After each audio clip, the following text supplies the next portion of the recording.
Welcome to Norse Code, the number one podcast for your Minnesota Vikings. I'm your host and producer. My name is James Pagashnik. Thank you guys so much for listening.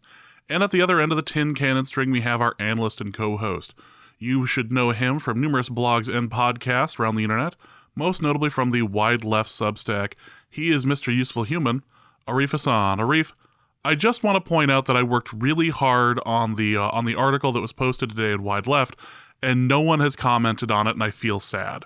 Especially when it was basically a portion of it was a middle finger to Norse Code listeners. Yeah, I was like surprised, especially at the beginning. I was like, "Hey, this is like for Norse Code listeners. You should probably read this if you are one." Yeah, I found the part that was the middle finger to be endlessly amusing. I also ended up finding myself trying to master the pronunciation. It's right there. So if you wanted to know, go read the article. That's how you'll know how it's pronounced. It was there was a lot of hard work sitting and trying to get that about as phonetic as possible. I actually debated tossing it through one of the the phonetic generators just to get it to look the way it would in like a dictionary. I was like, no, that's too far. That's too far.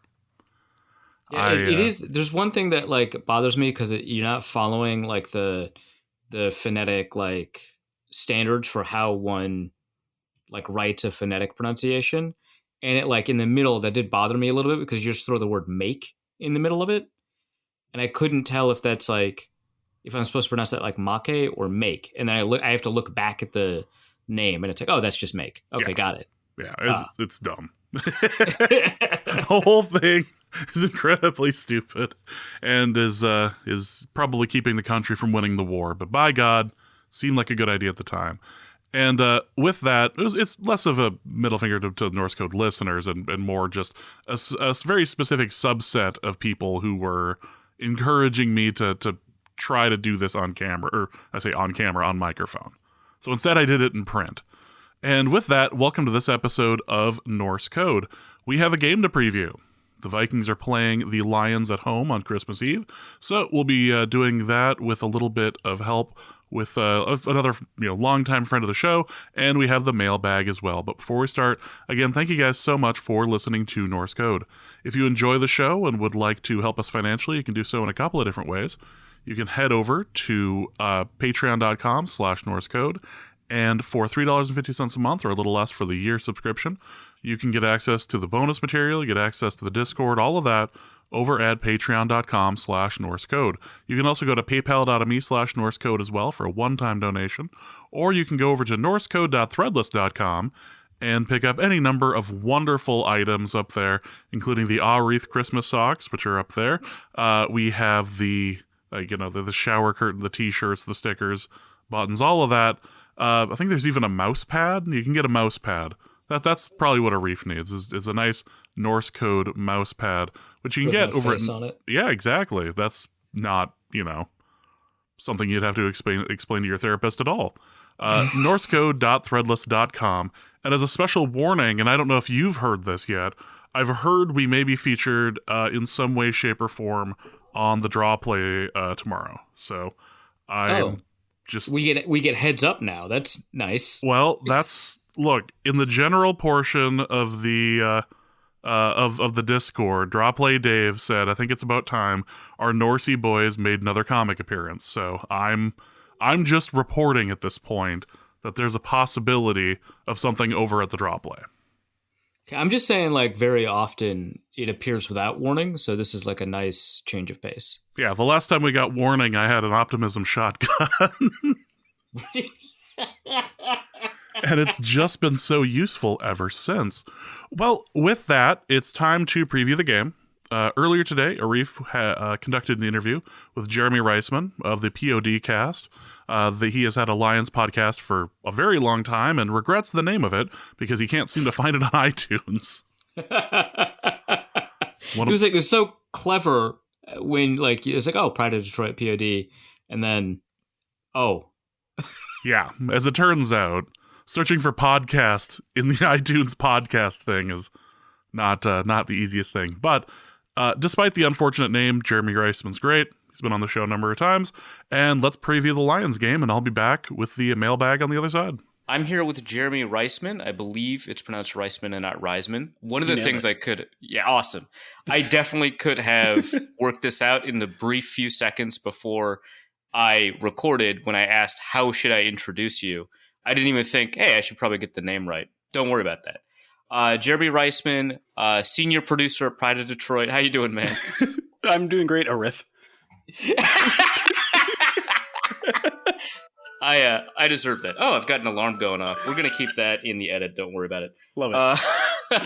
We're here to talk about the Lions game against the Vikings, a pivotal one for the division, et cetera, et cetera. If you're listening to this podcast, you already know how important the game is.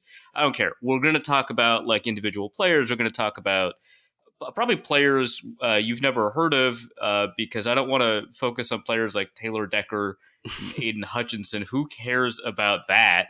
Let's talk about Antoine Green or whoever. Luckily, I got somebody as deranged as me to come on to the show to preview this. Reisman's been on the show before, so hopefully you'll enjoy it. How you doing, man? I'm doing great. It's fun to be talking about an important game in December. Yeah, wow, that must be crazy. Yeah, right.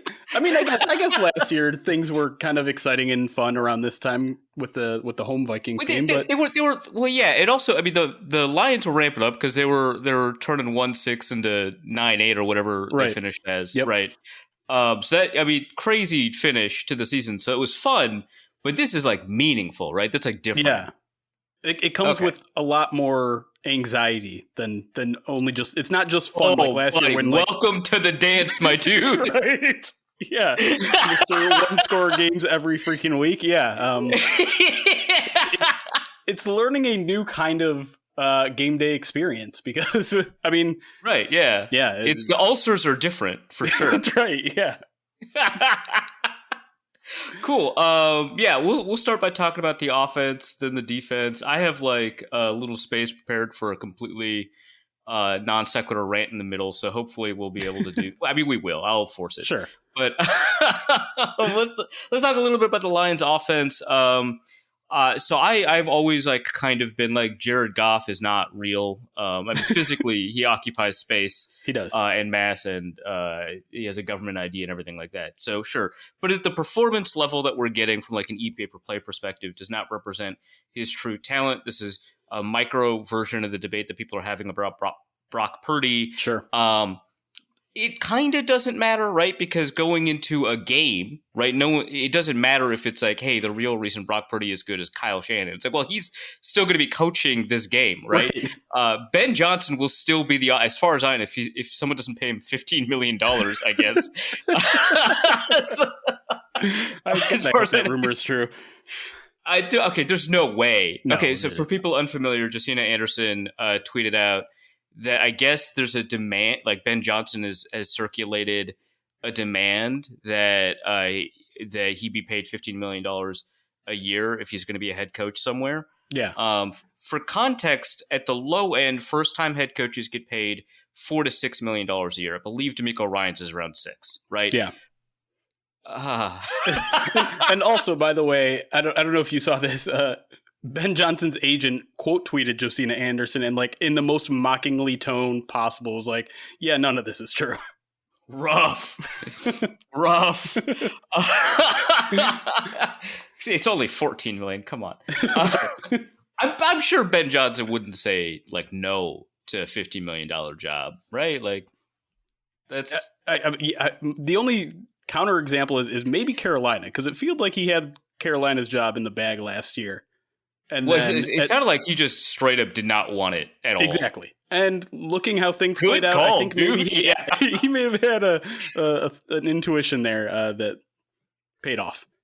Okay, so to satisfy like the intellectual curiosity of this question, though, like, is it Jared Goff or is it Ben Johnson? And you can't only choose. Don't say some crap about it's in the middle or whatever. Oh, I gotta pick a side here. Yeah, pick a side. I mean, yeah, it's probably more Ben Johnson. But I do believe some of the, narrative that they've been kind of pushing out that, they spent an off season together, kind of hunkered down. I think it was in like a Vegas hotel or something. That rules. And just like hammered out. Hold on. We gotta figure this out. No distractions. Let's go to Las Vegas. I might have gotten the location wrong, but I think that there's a really good article on The Athletic about it. But yeah, like it was like a 3-day summit where they're just like they're pouring through the old Rams playbook. They're pouring through some of the things that Ben Johnson likes and collaborating and finding something that works. And so, I mean, it's Ben Johnson finding what Jared Goff does legitimately do good and making that the center focus of the offense. So, yes. Cool. So what does Jared Goff legitimately do good? I think he's good at play action. I think his accuracy over the middle of the field is very good. I think if you give him quick progressions, he can make them. And obviously, also, if you have a really good offensive line, he's going to find someone open, which is true. I know of 90%. No, I get it. As somebody who covers a team that like has a quarterback who's like right. very supporting cast sensitive, let's say. Yeah, I would say get it. There's some overlap between Cousins and Goff, although I think Cousins has proven over the long period of time to be a better deep ball passer. Well, it's interesting because a couple of years ago there's that Cousins chart going around of every quarterback who is a Kirk Cousins. And Jared Goff was on that list, right? Yeah. His Kirk particle concentration was a little bit lower than say like Jimmy Garoppolo, right? Sure. But I find but Kirk has played so well over the past 2 years, specifically out of type. Yeah. Right? He's like winning in the 2-minute drill, and you're like, I don't recall this guy at all. Right. So it is kind of weird. Kirk no longer Kirk? Is that what you're telling me? I am concerned that Kirk may not be Kirk, right? And so like I'm running out of like, okay, Brock Purdy and Mac Jones and Jimmy Garoppolo, they're all Kirks, but what is Kirk? What are we doing here? So that is a concern. But one thing that also Goff and Kirk share is that they've got offensive systems built off of that McVay Rams, style, that system overall. It tends to emphasize play action, but the one in the Vikings building doesn't run play action nearly as often, probably because the running game isn't as good as the Lions' running game. Yeah. Which we'll talk about in a second, but it just feels like that is maybe a reason. How else would you distinguish this offense from other like McVay-ish, Shanahan-ish offenses around the NFL, of which there are many? Yeah, I mean, I think it's more so. If you're talking pass offense, I really don't think there's that much of a difference. But to me, it's almost an over reliance on the run game. They've really not only are they, I think, a top 5 or 6 or 7 team in early down runs, but they also do it all the time on third down, and it really doesn't matter how long the distance is. They've converted several third and longs with draw plays, and sometimes with just straight runs. Like they're not even faking a pass there; they're just running it down your throat on 3rd and 7 and converting. We'll just pull that guard, and he's going to follow it. Yeah, it's shocking how much it works, and I think part of it is because you have Dan Campbell, who's more than willing to go for it on a 4th and 3. So they view third down as kind of a second down in that sense. But to me, that's what really is defined, in particular this year. Specifically, because obviously they were good at running the ball last year, but they've taken it to a new level this year, and I think that's become kind of the centerpiece. And at times, it can feel like Jared Goff is almost secondary to the offense. Well, so I think that brings up a pretty good point, right? Is that if you've got a coach willing to go for it on 4th down a lot, you're in a situation where there's just a lot less stress on the quarterback, especially on 3rd down. Yeah. Does that kind of contribute, like the freedom of not having to convert? Does that kind of contribute to being Goff's success? Effective? I mean, maybe. Yeah. I think there's an argument to be had. Like, I think what he's been good about most of the year, I think in the middle of the season, he had a little bit of a lull, just like the whole team did. But he's really good at giving up on plays when they're not there. He's really good at tossing it to the ground, not taking bad sacks, throwing it out of bounds, whatever it is, to just abort a play before it hurts them. Because, I think part of it is there isn't that pressure of if we don't, if we find ourselves in a 3rd and median, 3rd and long, the drive isn't necessarily over. And so, I think, and he'll do a lot of checkdowns for the same reasons, I would say. But, I think that has something to do with Goff being, I think his ADOT is decreasing year by year, which is interesting because last year I think it actually gonna vanish. It had right, at some point we're in a Russian doll situation. But I think it's hard to know exactly what's feeding into that with Goff, because sometimes that's just him is that he just becomes kind of check down Charlie a little bit. But I think that's a good point to be made about 4th downs and them being a little bit more conservative and careful on early downs. So when you take a look at, so I know Dan Campbell has mentioned, I think a couple of times, like how much respect he has for the Brian Flores kind of system that's developed here in Minnesota. Yeah. When you take a look at this Vikings defense, one that, yeah, blitzes a lot, but when they don't blitz, also does like kind of weird stuff, right? Sure. Or how you would define as a blitz, right? Because if you're rushing forward, but one of them is not that Right. whole deal. Yep.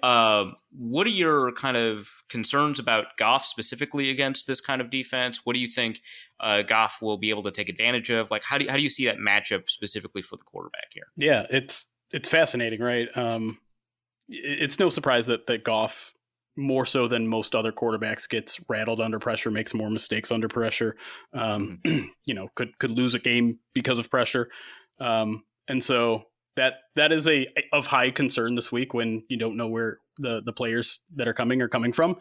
But I look back to last week, and I know the Broncos defense is far from the same, but they are an aggressive defense. They do like to disguise their blitzes. They do have, I think, a top 7, top 6 blitz rate as well.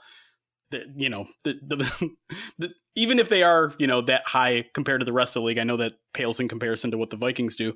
But the Lions were able to pick up a lot of those blitzes, and after kind of a tough first quarter there against the Broncos where he needed to settle in, he was phenomenal the rest of the way. And so he didn't look rattled. A lot of that was because the offensive line played as well as they did. The running backs were good in pass protection as well. And so to me, it's almost more about how the offensive line plays than it is Goff, because I'm pretty certain if Flores finds blitz packages that are consistently working against this offensive line, it's going to get ugly, because Goff can't escape pressure. He's not great, stepping up in the pocket, finding lanes to extend plays, anything like that. It's just not his game. It never has been his game. He occasionally tries to do it, and it normally, could be put to yakety sacks.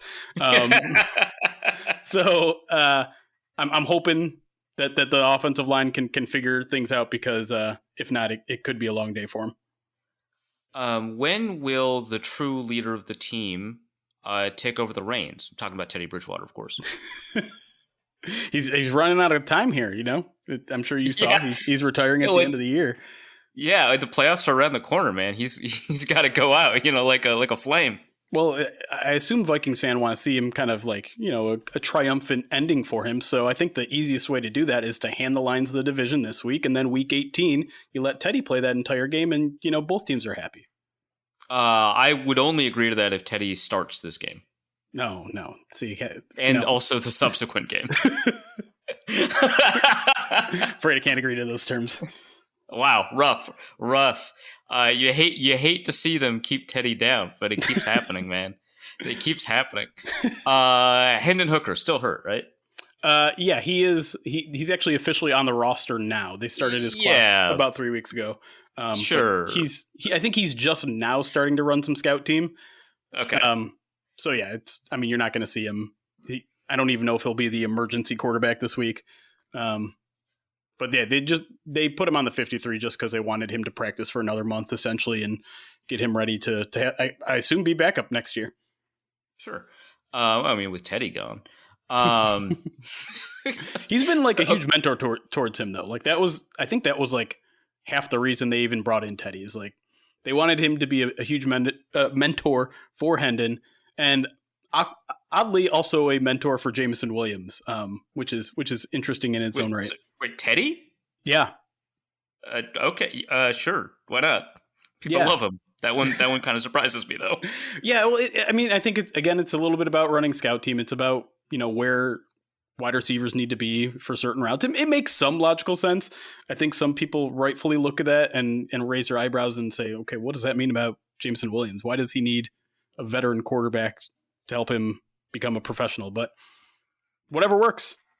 Yeah, I guess whatever works. So if Hendon doesn't work out, right, which, whatever, where would you rank this Lions draft class among like the historic draft classes that we've had? Like last year, Seattle Seahawks, 2017, New Orleans Saints, 2015, Minnesota Vikings. Was it 2011 Seahawks as well? This is up there, right? Like this is a good draft class. It seems like it so far. Yeah. Brad Holmes is starting to put together quite a few of these that are quite impressive. I mean, I don't think you could have expected anything better from obviously Sam Laporta. I mean, he's edging up towards he's doing Ditka okay. numbers, which is kind of insane. It's all right.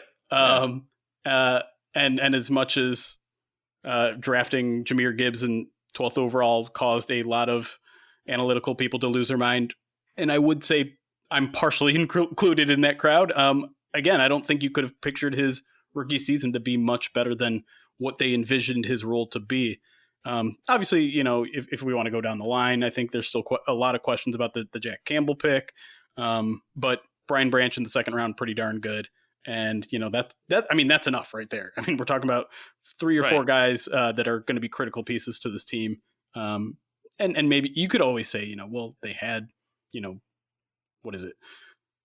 4 picks in the top 40 or whatever it was. You better at least hit on 2 or 3 of those. But again, I think a lot of these guys are all of them. That's like not bad. And also like hitting their year 1 ceilings with a couple of these guys is pretty incredible. Yeah. Okay. Well, let's talk a little bit about that running back situation. So you mentioned, right, that like there's this whole kind of tension between how well Jahmyr Gibbs is playing at the moment and the kind of decision-making process that goes behind it and the wisdom of it. I tweeted out, I think earlier, I'm probably going to have to take the L on Jahmyr Gibbs. I'm going to disagree with myself there. Okay. Okay. So obviously the Lions offense is quite good. Obviously it runs through the running game. Obviously Jahmyr Gibbs is a big part of that running game. I'm concerned that, given how well DeAndre Swift is playing, not that he's playing as well as Gibbs, but he's playing very well. Yep. That a combination of Montgomery and Swift would produce something similarly pretty good. And you could have used that first round pick on, I don't know, like a Jordan Addison. And I feel like that offense feels better to me. Mm-hmm. Right. And then also second, Gibbs specifically is like very much a home run back. Like I was looking through for my piece on Ty Chandler, I was looking through like EPA per play and success rate, right? And shockingly, right, most backs who have a high success rate have a high EPA per play and vice versa. Like this is unsurprising. Success rate is built off of whether or not you gained positive EPA on that play. Right. Not so for Gibbs. Gibbs has a pretty high EPA per play among running backs this year. And relatively speaking, a very low success rate, relatively, not against all backs, but against all high performant backs. Right. And I'm concerned. Like, is it really built to be boom? Because, and it's not an offensive line thing. David Montgomery has a very high success rate. Right. So like, what's the deal? That's an interesting question because it doesn't feel like that's, that passes the eye test. But if the data is the data, that's interesting because, I mean, obviously they're 2 different backs. Their roles are different, although sometimes they'll go just drive by drive. It won't be like, all right, it's 3rd down, let's put David Montgomery in so he can, 3 yards in a cloud of dust type of thing. They use them interchangeably, but obviously Montgomery is the more physical back, and so maybe that's why his success rate is higher. Is they put him in for short yardage, and he's going to break 2 tackles basically every single play. But yeah, I don't necessarily view Jahmyr Gibbs as a boomer bust type of guy, but without a doubt, he is like the boom guy, right? Like he is the guy that is going to turn a 5 or 6 yard gain into a 20 or 30 yard gain. And so, but I mean, I'm not going to lie. Like, of course, a lot of this has to do with the offensive line. I think they're first in adjusted line yards, yards before contact. I think both those backs are in the top 10, but I think both of them are also in yards after contact. So it's a little bit surprising to me to hear that the success rate is that low, but there's probably some validity to that statistic. And maybe I'm ignoring all the 1 to 2 yard runs that he's getting, but in general, I just think he's been a pretty solid back that's capable of those kind of mid-tier runs, and it's not just 1 yard, 1 yard, 1 yard 30. All right, cool. Mid-tier. Got it. Got everything I needed out of that. But I do say, I do think what you said about having Swift for another year is something that I think a lot of Lions fans aren't even contemplating, and part of that is because Swift's time here was marred by injuries. He never made it through an entire season without an injury. They tried to manage his workload so that he wouldn't get injured, and that didn't work. And so it's almost the same thing with Hawkinson, where they're like, are we going to sit here for another year and then pay Swift for, obviously he's not going to get a Hawkinson type of contract, but Are we going to pay him, or should we turn the page, get younger, get cheaper, and see what happens? Hasn't Gibbs been hurt? Is that he was hurt for like a 2 or 3 week period in the middle of the season, but he's been back for. And if Swift was hurt for a 2 or 3 week period in the middle of the season, people would be up in arms. That's true. You're not wrong. Okay, so I was just like, wait, I remember this. Hold on. But David Montgomery, he's like, quite good. Like, he's very good. Yes, he's probably not him. I mean, it's funny because a lot of people, or not a lot of people, but some people looked at what the Lions did this offseason and they're like, is David Montgomery that big of an upgrade over Jamal Williams? Is Jahmyr Gibbs that big of an upgrade over DeAndre Swift? And I think maybe Swift and Gibbs, you have an argument, but there's no question to me that David Montgomery is significantly better than Jamal Williams. And all you really have to do is look. I've never had that question in my mind. I mean, I like Jamal Williams a lot. He brings a ton of great energy to literally any room he's in. Yeah, it's no question. But Montgomery is like insane at breaking tackles. Yes. Like his break tackle rates, regardless of the offensive line situation, it's out of control. So I get that one. It's the Gibbs Swift one because of the expensive Gibbs that bothers me. But yeah, I mean, tell me more about the guy I just talked about. Yeah, no, I mean, like I said, he's, he was kind of the one-to-one replacement of Jamal Williams. And I think if it weren't for Gibbs kind of breaking out a little bit here in the second half of the season, he'd be right on top of Jamal Williams's touchdown franchise record that he set last year. You mentioned it. Like that's kind of what he does. It's just the breaking tackle skills that he has. I think last year, Aiden Hutchinson was asked before David Montgomery was on the team, like, who is the toughest person you've had to tackle in your young career? And he said, David Montgomery is like a bowling ball. You can't even wrap your hands around the guy without him just kind of bowling you over. So, that's his game. He every now and then breaks a long one. It doesn't happen a ton, but like he had I want to say it was like a 70-yard touchdown this year, which is certainly not the norm for him, but he's capable. David Montgomery? Yeah. Our David Montgomery? Yeah, it happened. I swear. But yeah, that's his game. Bears fans told me, there's some hesitation, some second guessing of the holes a little bit, bouncing around, happy feet, that sort of stuff.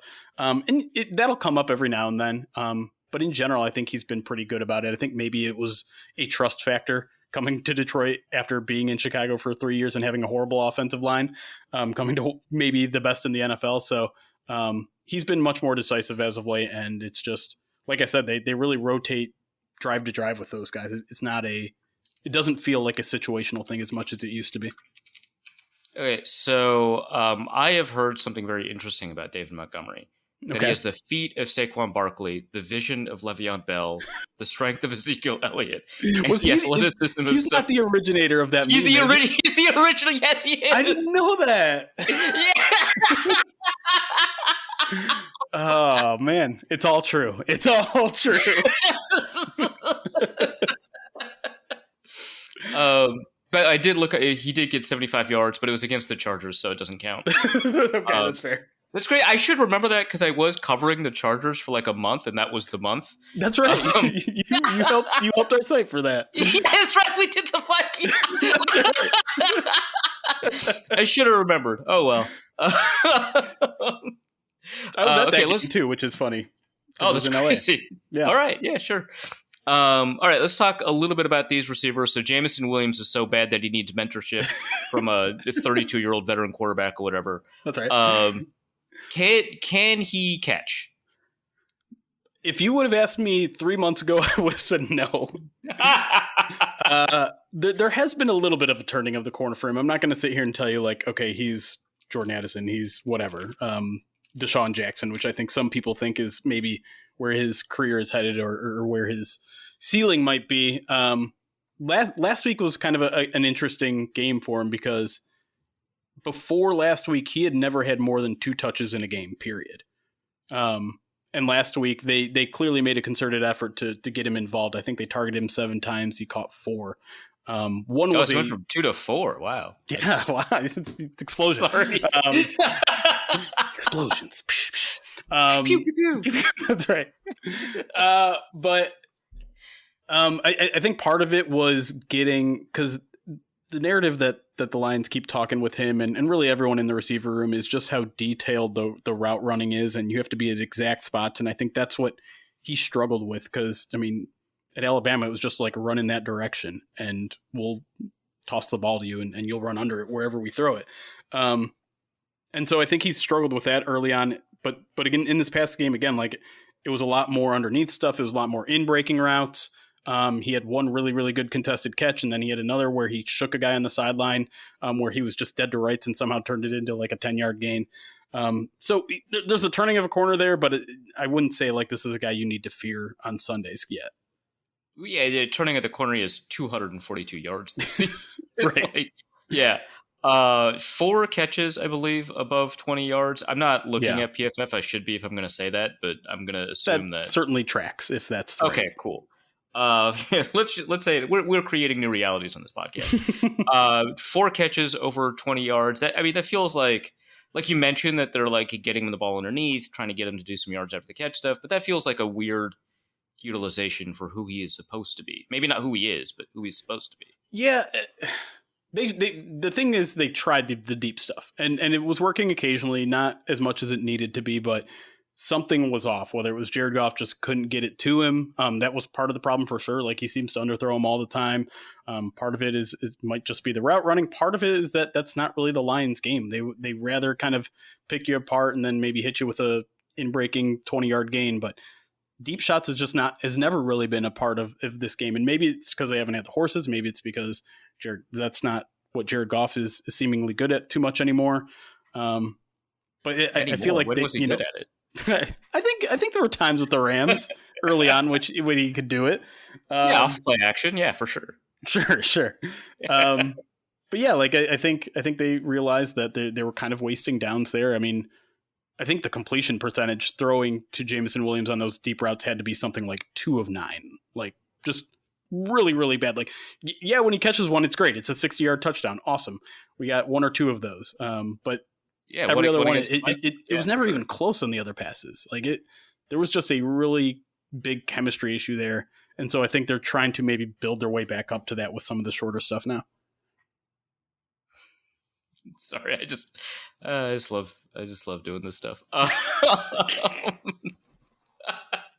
let's talk about a good wide receiver. So Amon-Ra St. Brown. Mm-hmm. I think last time I had you on the show, like last year, I asked you to rank him, and then I challenged you. Yep, I called him a top 10 receiver, and then you kept asking me if he was better than this top 10 receiver, this top 10 receiver. I remember. It was maybe a bit rough. But if we're going to rank him... We're just going to do this again? We're going to run it back? Well, no, I'm not going to bring up... I'm just saying, hey, now with the knowledge of that experience... Sure. Right? Having that in your back pocket. Yeah. And it feels like people just aren't talking about Amon-Ra St. Brown that much anymore this year. Yeah. Where would you put him? 10. Just, 10. Come on. What? Come on. Does every top receiver have to be this like 6'4" outside receiver guy? Is that my concern? Do you think I don't think like Tyreek Hill is a top 10 receiver? Okay, that's fair, but like he's the one that breaks the mold. I'm a Stephon Diggs guy. He's not a 6'4" ounce. Come on, man. Listen. I think people underestimate the value of a guy who can pick up 8 yards over the middle consistently. It doesn't have to be these deep shots. It doesn't have to be these one-handed grabs on the sidelines, you know? So you're saying he can't do these one-handed grabs on the sidelines? That is what I'm saying. Yeah. That's important. Pancakes and waffles, yeah. I just feels like the receiver environment is just a little bit better this year, so it'd be a little bit more difficult to make the argument. I don't know, but I don't know. I one that sticks out last year that I had trouble with was Keenan Allen, but I don't have to me, Amon-Ra St. Brown is now better than Keenan Allen, and I won't skip a beat thinking about that. Okay, but like Brandon Ayuk, it's better. Come on. Come on. I thought you were going to make it hard this year. Well, I wasn't going to ask about Tyreek or CD or AJ or Jamar or Justin, right? Like I feel like sure. we're all yeah. I said I wasn't going to do this again. I'm going to refuse from now on. Where do you think? Tell me where you would put him then. I'm like 15. Okay, so that's not even that far off. Yeah, but like about 5 spots. What do you think the show is about? There are a million wide receivers in this league. If we have them 5 apart, we're pretty much in an agreement here. I think the emotional weight of top 10 versus top 15 is tremendous, and that's why I, stake the ground. I like Tank Dell. I think I'm going to put him in this conversation. Come on. All right, I'll be honest. I haven't seen a ton of Texans games this year, but you're lost, dude. They rule. I know that.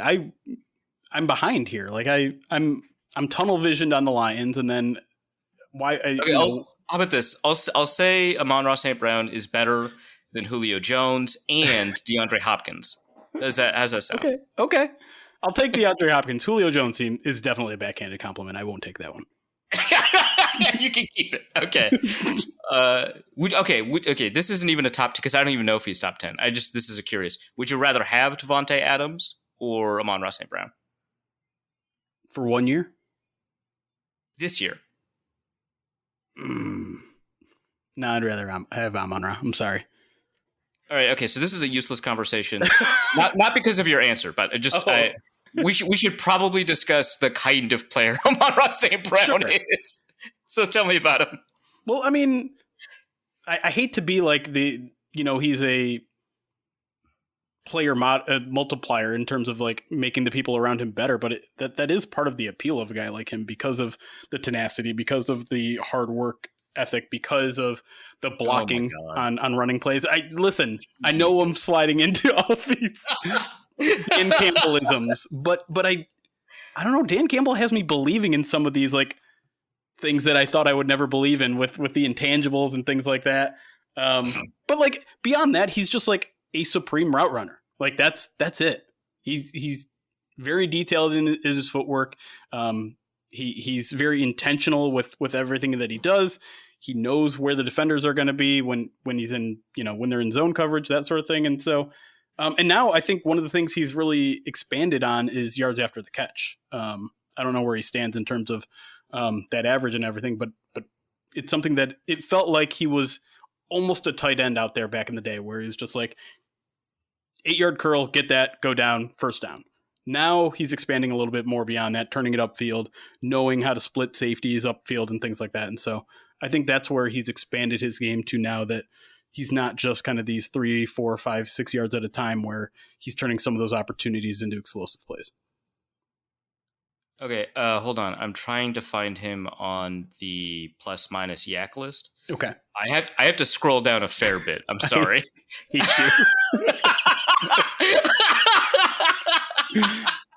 I didn't know this is one of these shows where you call me out in real time. I didn't know I was curious. I didn't know the answer. 100%. Genuinely, I thought he would be top 10. I genuinely thought. I didn't think he was going to be that high. All right, so improvement. Not saying he's a. Okay, I'm going to skip the tight ends because those aren't 1-to-1 comparisons. So you got Debo. So this will also serve as our list of receivers better than him. So we've got Debo, Noah Brown, which obviously everyone agrees that Noah Brown is better than Amon-Ra St. Brown. No one could question that. Nico Collins, Dontavian Wicks, another unanimous. AJ Brown, DK Metcalf, Brandon Ayuk, DJ Moore, Christian Watson. Well, okay, that one's fake. Rashee Rice, Darnell Mooney. So Darnell Mooney is 11. Jordan Addison, Kendrick Bourne, Puka Nacua, Cooper Kupp. So we're at 15. George Pickens, Jamar Chase, Amari Cooper, Odell Beckham, Jalen Waddle. We're at 20. Darius Slayton, Michael Wilson. Oh my God. Mike Evans, Tyreek Hill, Trey McBride. Okay, we're at 25, I think. No, Trey McBride's a tight end. Tyler Boyd, we're at 25. T. Higgins, Josh Palmer, Amon-Ra St. Brown. Hey, there you go. 28. And hey, it's positive. It's plus 0.9 yards over expectation. There you go. Hey, who is Josh Reynolds? I would say he's probably the number 2 guy right now. I would say Jameson is maybe jumping him at this point, but they're getting about the same amount of snaps these days. Well, it feels like they don't have to force Josh Reynolds the ball, right? I feel like that's a pretty good. Yeah, right. Exactly. I mean, they go back to the Rams days. Josh Reynolds was like a really important piece of the offense when the Lions claimed him off waivers in the middle of 2021, because he had that kind of chemistry with Goff that they just like slipped right into. It was kind of incredible how quickly they were able to kind of fall back on old tendencies. He's a guy that, like, we know that Jared Goff loves in breaking routes. We know that he loves throwing over the middle of the field, and that's where Josh Reynolds really makes his heyday. So he'll pick up 15, 20 yards at a time there. I think he probably averages around, I'm not even going to throw a stat out there because you're going to double check me and make me look like an idiot. I don't even have the thing open. I don't believe you. I can't see you, so I don't believe you. But no, like he's a good like mini chunk player, like a guy that's going to get you a little bit over 10 yards pretty much every time he touches the ball, but he might only touch the ball 2 or 3 times a game. Do you want to know his yards per reception? Yes. You made me look it up by calling me out. Calling you out. 16.2, and last year was 16.1. Okay. Well, so the Lions 16.1. For the Titans, it was. Oh no, for the Lions it was 12.6, and then the year before it was 16.1. Anyway, yeah, you're right. No, we'll give that to you. All right, I'm on the board. Yeah, on the board. Okay, so the Lions very recently acquired Donovan Peoples-Jones. Yeah. I feel like he played a little bit above expectation with the Cleveland Browns, but that doesn't say very much because the expectation was fairly low. How did people kind of like? Were people like, "Hey, it's just a depth player. I don't really care. I'm glad they made a move because they need some depth," or were they like, "Hey, this guy could be"? Because even he's like big, fast, great combine workout. Yeah, no, Michigan guy. That brought some appeal. That probably brought the only appeal at the time, because the Lions defense was going through it at the time. It still on some level is, and so I think a lot of people were looking at that side of the ball for a trade deadline move. So when they got Donovan Peoples-Jones, it was like, him? Why? Okay, yeah, fair. And now that we're a month and a half past that, I think that's still kind of the prevailing feeling because he hasn't gotten involved much at all. I think he had one key 4th down conversion. And yeah, I saw like one of his catches in a highlight reel. I was going to say, if you saw one of his catches, you may have seen half of them. Because I don't think he has more than 3 or 4 catches on the season with the Lions. I couldn't really tell you the thought process behind that. I think some people thought maybe it was to pressure J-Mo a little bit. I think some people thought he was going to get kind of genuinely involved. Maybe it was just a depth piece, like you said, that they just want to have themselves protected for injury. And he's a guy that can also return punts and kicks, which he hasn't done.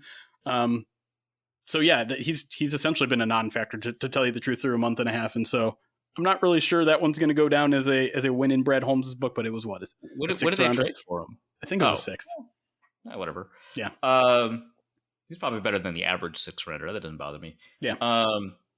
Khalif Raymond has historically like killed the Vikings somehow. He's not like a huge piece of the offense as far as I can tell. No, but if you only watch Vikings Lions games, you'd be like, this dude has it. He did it when he was with the Titans too. It's actually very bothersome. There was an awesome stat this offseason. I think he had PFF's highest degree of separation, yards of separation in the league by like a large margin last year, which makes very little sense, but was true. And so I think a couple of guys, Brad over there was like, yeah, this could be like a low-key big season for him. Back when PFF used to do like their secret superstar, this would probably be one of those guys. Yeah, I would say so. And he, he's good for some kind of trick plays every now and then. He's a speedy guy. He's their punt returner as well. So, you'll see him for sure. He'll probably play about 15 offensive snaps or so. He might get a reverse. If you're lucky, he might throw a pass. I think he had a pass thrown to him from Tom Kennedy, who is on the practice squad. Is he on the roster? Oh, okay. He's on the practice squad. That was last year. But like, yeah, they'll, if they use him, it's most likely going to be utilizing that speed in some sort of way because he's small, he's tiny.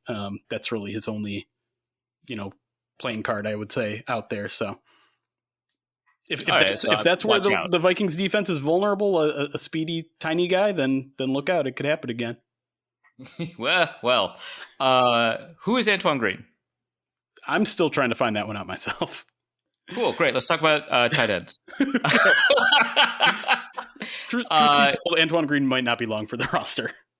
Fair enough. I mean, he's just, he's highlighted in green on the R lads list. It's like, oh, it's a rookie. I don't recall putting him into the consensus board. Who is this guy? And maybe a reason for that. Yeah. Okay, so we've got probably the fourth best Iowa tight end in the league here with Sam Laporte. Third, come on. Okay, no, you're right. I shouldn't put Noah Fant on a pedestal. That's on me. Yeah. But like Sam Laporte is having like a year, like a great year. Yeah. I wouldn't necessarily say it's better than TJ Hawkinson's year, but certainly a lot less frustrating. Sure. Which I think Lions fans and Vikings fans can agree is maybe an easy term to apply to Hawkinson. No question. But I mean, this guy has become like from that's kind of an interesting tight end pick. I saw some first round potential, whatever. To this is a centerpiece of the offense kind of guy. Yeah, no question. And now with their number 2 guy, Brock Wright, dealing with an injury, he might see the field even more. I think he was somewhere near 90% of the snaps last week when Brock Wright went down in the first half. So, and that's the thing that I think they're getting out of him that they weren't getting out of Hawkinson is they're not just using him as a wide receiver. They are using him as a true tight end. I think I checked earlier today. I think he has the 3rd most blocking snaps amongst all tight ends in the league. So it's not just the ridiculous receiving numbers that he's putting up, the 9 touchdowns that he has, which is I think 3 behind. We've got an all-world receiving tight end. We're going to use him to block. That's so Lions, dude. He does both. And the PFF blocking grades are not great for Laporta, but I mean, for a rookie, I think he's doing just about everything. He's not even good at it? Come on. No, he's better than the PFF grade. I hate to be Mr. Don't believe the PFF grade. Anti-analytics here. Wow. You've changed, man. You've changed. I thought I knew you. No, but I like, yeah, they like to use him in every single role, and that's just not TJ's game, and so I think it was a better fit for what they want. Lions don't have to pay out the backside for Hawkinson's contract, and so everyone's kind of happy with that trade off. I think this is a family podcast. I appreciate you censoring yourself. Thank you. Yeah, it sounds sarcastic, but we do try. Okay, so with Brock Wright hurt, and it seems like he's going to be out of the game. Yeah. The next player listed on the depth chart is James Mitchell. I've also noticed that Anthony Firkser is on the practice squad. First of all, why are there so many like former Tennessee Titans on this roster? Great question. I don't know. I don't think there's a Titans tie-in with the coaching staff, so yeah, it's kind of interesting. There's like a lot. Yeah. Second, I don't know a ton about James Mitchell. I know a little bit of Anthony Firkser. Kind of surprised he's a practice squad guy. I thought he'd be on a roster somewhere. But, yeah. What's your take? That was a recent addition, and so the only thing I can tell you about Firkser is he's a fantastic ping pong player. Oh right, I'm in. He runs the table in the locker room, 100%. But James Mitchell is a guy that, he was Virginia Tech. He tore his ACL his last year there. So I think, was this already year 3 for him? I think it is. But he just hasn't gotten a ton of playing time, as it took him a while to rehab from that. He didn't really have a rookie season. So maybe this is technically year 2 of his. Generally only getting about 10 to 12 snaps a game. Was a decent receiver. I think he was coming into his own as a receiver. He had one really good year at Virginia Tech. And then I think that ACL injury happened like the first or second game of his senior season. So you never really got to see the full potential of that. And we haven't seen the full potential here.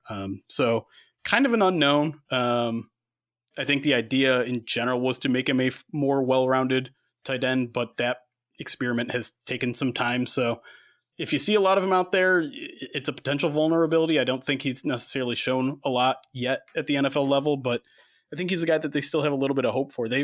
It's interesting because we've seen a lot of players under this coaching staff, under this regime, break out in year 3 this year for a lot of players. And so if I want to give him the benefit of the doubt of a little bit more time than maybe you'd give a normal tight end, but We're also kind of getting towards the end here where he needs to show something, and we haven't quite seen it yet. All right, out of courtesy to you, I will not fact check any of those claims. Great. Offensive line. Yeah. You are wrong. I won't tell you how. Offensive line. Okay, so this is one of the better offensive lines in the league, but it seems like it is more about how good they are at run blocking than pass protecting. You did mention, though, that they've given Goff a lot of time, so it does seem like they're a pretty good pass protecting unit.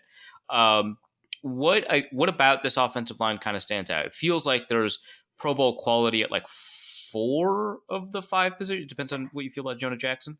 Yeah. But you got Penei Sewell, Graham Glasgow, Frank Ragnow, Jonah Jackson, Taylor Decker. And Taylor Decker kind of long in the tooth at this point, but still pretty good.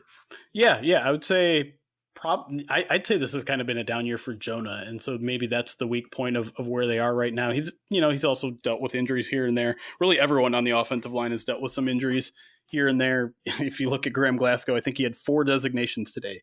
It was like, what is it? It's toe. He's had a toe injury for 2 years, toe, knee, back, and then rest.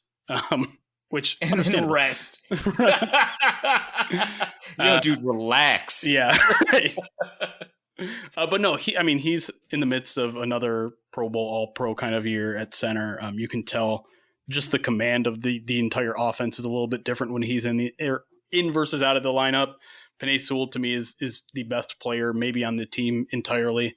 A tenacious run blocker, but also getting much better as a pass protector as well.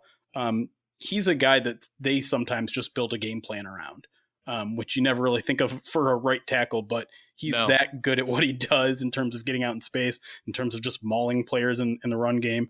And really they almost use Frank the same way too.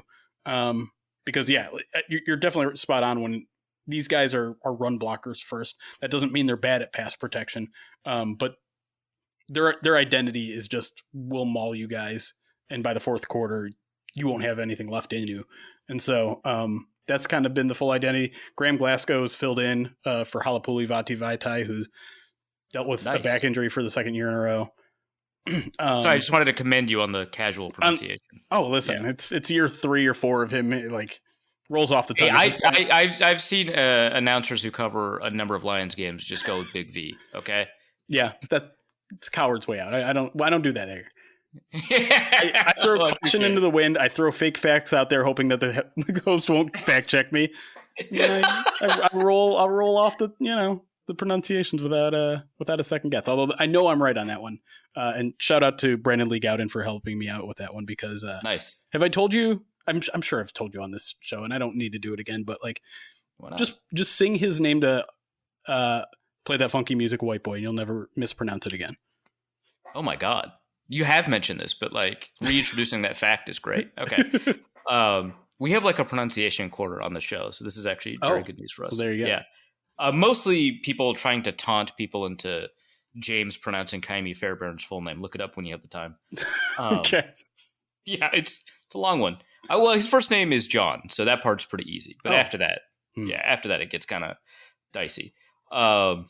Okay, so with that in mind, it's more of a run blocking unit than a pass protecting unit, but it is good at pass protecting. Yep. You see we talked a little bit about kind of the blitzing front that the Vikings put together.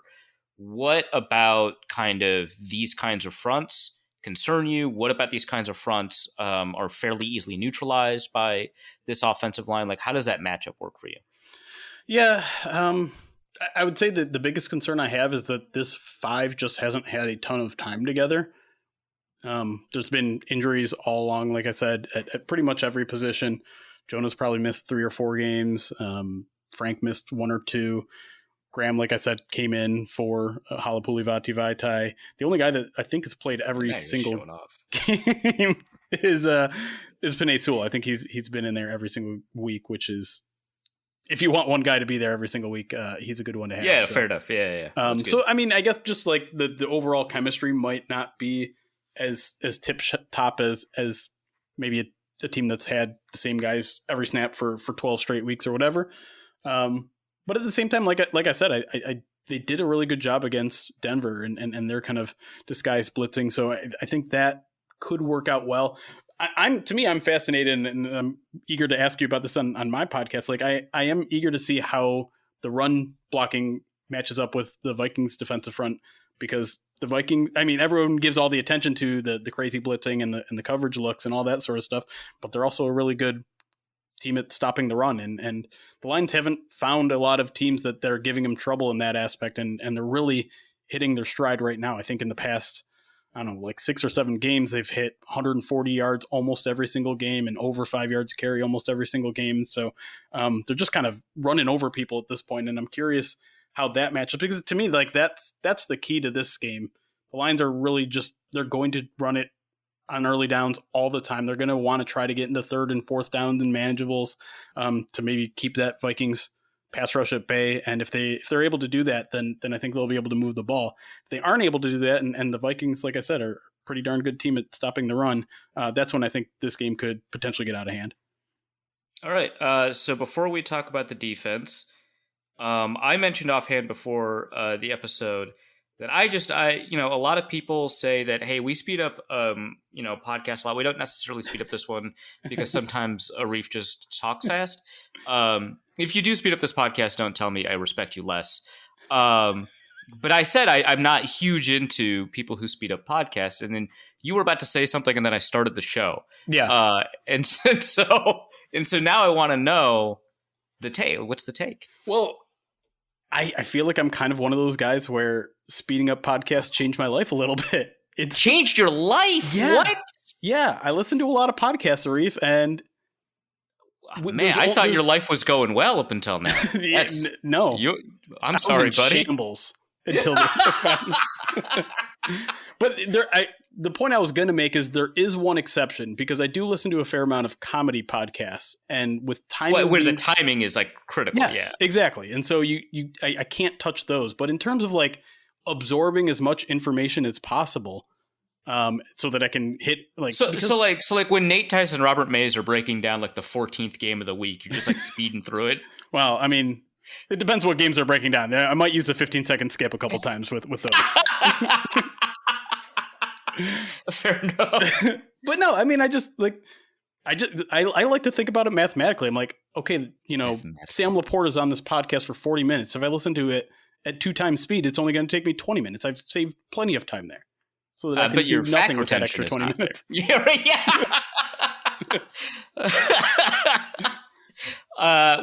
You're wrong. And also, I think studies indicate that the fact retention on sped up podcasts is worse, but that's not something I'm going to fact check. That's your job on your podcast, That's right. Which we will speed up through. I'm not. I don't see if there's anything you've learned from me in the first half of this podcast is I don't retain facts in the first place. So that's true. That doesn't worry me. Yeah.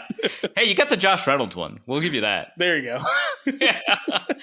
All right, let's talk about this defense. So I feel like the pass rush should be better, if I'm going to be 100% honest. Okay. I was going to be like, hey, Aiden Hutchinson, but then I was like, I don't know. Like John Kaminsky, I like, but it feels like he came on early in the season, and then we're just kind of waiting for like a little bit more to show up. I don't know. What's your take on this take? Yeah, no, I think you're absolutely right. I think the Lions wish their pass rush was better. I think they came into to the season thinking one thing about who they had, and they have a completely different outlook on who they have now. I mean, Charles Harris was their number one guy in training camp, and they felt very comfortable with him. He was like good last year, right? Like he was. Now he's a game day inactive. He's well. Hey, for the first time ever, both the Aquaras are healthy. So I mean, and one of them is usually inactive. Yeah, I mean, when you think about those 3 guys, like Charles Harris was a starter and a captain at the beginning of the year, now a game day inactive. Captain. Oh my God. He was a captain too. Yeah, like he was someone they really were banking on to be an integral part of their pass rush, and it's just gone. It's just completely gone. And same with both of the Oquaras. They haven't been what they wanted. They tried Jack Campbell at the edge for a little bit because they were desperately. What? Yeah. Well, I guess he does have the physical profile for it. He does. Yeah. They're doing a little bit with Derek Barnes, one of their linebackers. Well, he was a pass rusher in college. He was, and then they moved him to off ball his senior year there at Purdue. Yeah. And I mean, look no further than the fact that they signed a 36-year-old Bruce Irvin to their practice squad. Yeah, he's on the. I was going to ask about that. I was like, hey, is that like the Bruce Irvin? Yeah, it is, and he's going to get promoted for this game, and he's going to play about 20 snaps in pass rush roles. Town. Yeah. What? Yeah, that's where they're at, Arif. They failed pretty significantly in finding someone opposite Aiden Hutchinson, and it's showing because teams are just shipping Aiden Hutchinson with tight ends, running backs, an extra blocker or two, and the Lions haven't really found much of an answer other than something they did last week a lot, which was blitzing defensive backs. That's kind of a new thing that maybe, I don't know, maybe that was game plan specific. Maybe that's something that becomes more of a part of what they do. At this point, I think they're just kind of crossing their fingers and saying, well, James Houston might come back for the playoffs. Maybe that'll help. James Houston is I don't know if he's confirmed because it was such a small sample last year. Yeah. Right? Yeah. But is he confirmed good or are we just kind of hoping? I think it's kind of more column B there. Fans love him. I mean, it's hard not to get excited for a guy who had, 8 sacks in 7 games or whatever it was. But in training camp, man, they treated that guy like he was in the doghouse, repping with the third. And part of it was I think they were trying to expand his arsenal of they wanted to get him out there and maybe make him a 3-down player because they know he can pass rush on 3rd down, but can you hold an edge? Can you drop into coverage? All those sort of things. And I kind of think that was a wasted effort. I think, what James Houston is. Why not just use him as James Houston? But yeah, he got injured on a special teams play. That's where he was on the roster. Oh, Jesus. Okay, yeah.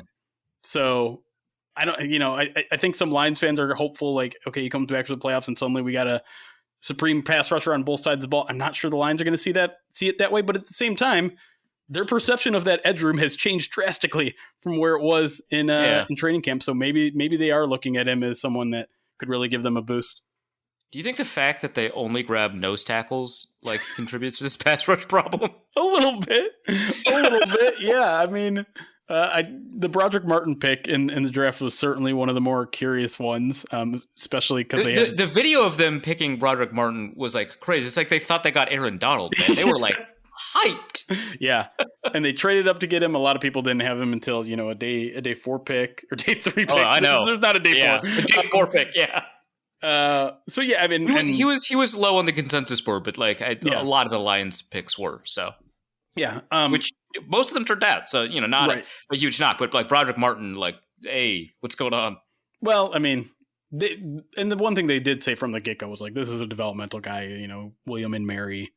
We'll see what happens when we get him. And then you say, well, why are you saying we'll see about a guy Kentucky. Oh, shoot. William Mary is Colby Sorsdal. Dang it. You got me again. That's not even the right side of the ball. Sorry. Well, it was the next pick in the draft. Okay. That's how my mind works, all right? All right. I don't know. These small schools, they're all the same to me. They're both 330 pounds. Who cares? That's right. So that's a long way of saying he's also been a regular game day inactive. You might not see him in this game.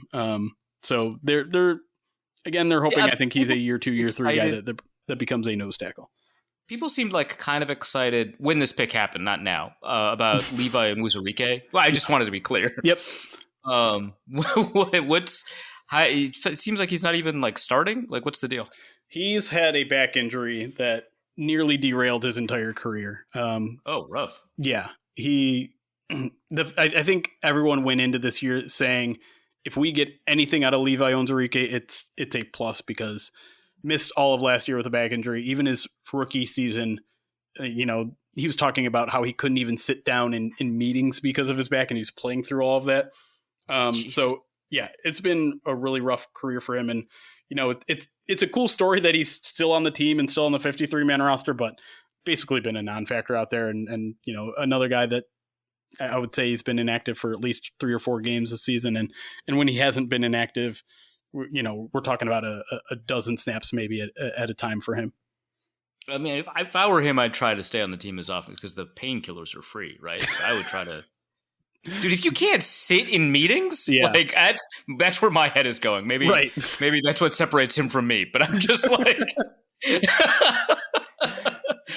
okay. But Benito Jones, Isaiah Buggs, they're getting snaps. Tell me a little bit about them. Run stuffers. I mean, it's the reason. Okay, yeah, sure. Yeah, the reason they're a top 10 defense. They're not interesting or exciting to watch players, but they take up space and they don't get pushed backwards. And that's basically their entire role, is to do that so that the linebackers can run downhill and make tackles. So linebackers, Malcolm Rodriguez, persona non grata. Now it's Jack Campbell, Alex Anzalone, a little bit of Derek Barnes, right? Yeah, pretty much. We hate Malcolm Rodriguez now. We don't know. Everyone still loves him. He caught a pass this year, Arif. Didn't he? Oh, that's right. I saw that. Yeah, that's crazy. Does he still have a C? Is he still a captain? What's the deal with that? No, Malcolm? I don't think Malcolm was ever a captain. They should make him one. I like him. No, I mean he played some fullback for a while. They kind of put an end to that. He's a decent special teamer. But yeah, no, they moved Alex Anzalone to the will, which has helped. That's kind of his role. Because they wanted to kind of pass the reins over to Jack Campbell and Derek Barnes. Yeah, in year 3 has kind of taken a big step. So it's really been almost like a 50-50 split between Barnes and Jack Campbell. And I know some people will look at that and be like, well, isn't that your first round pick? Shouldn't you kind of be making him your full-time guy? Again, the Lions like to take these guys along. That's not how that works. It's not, yeah. And especially in, we're talking about a Mike linebacker role here.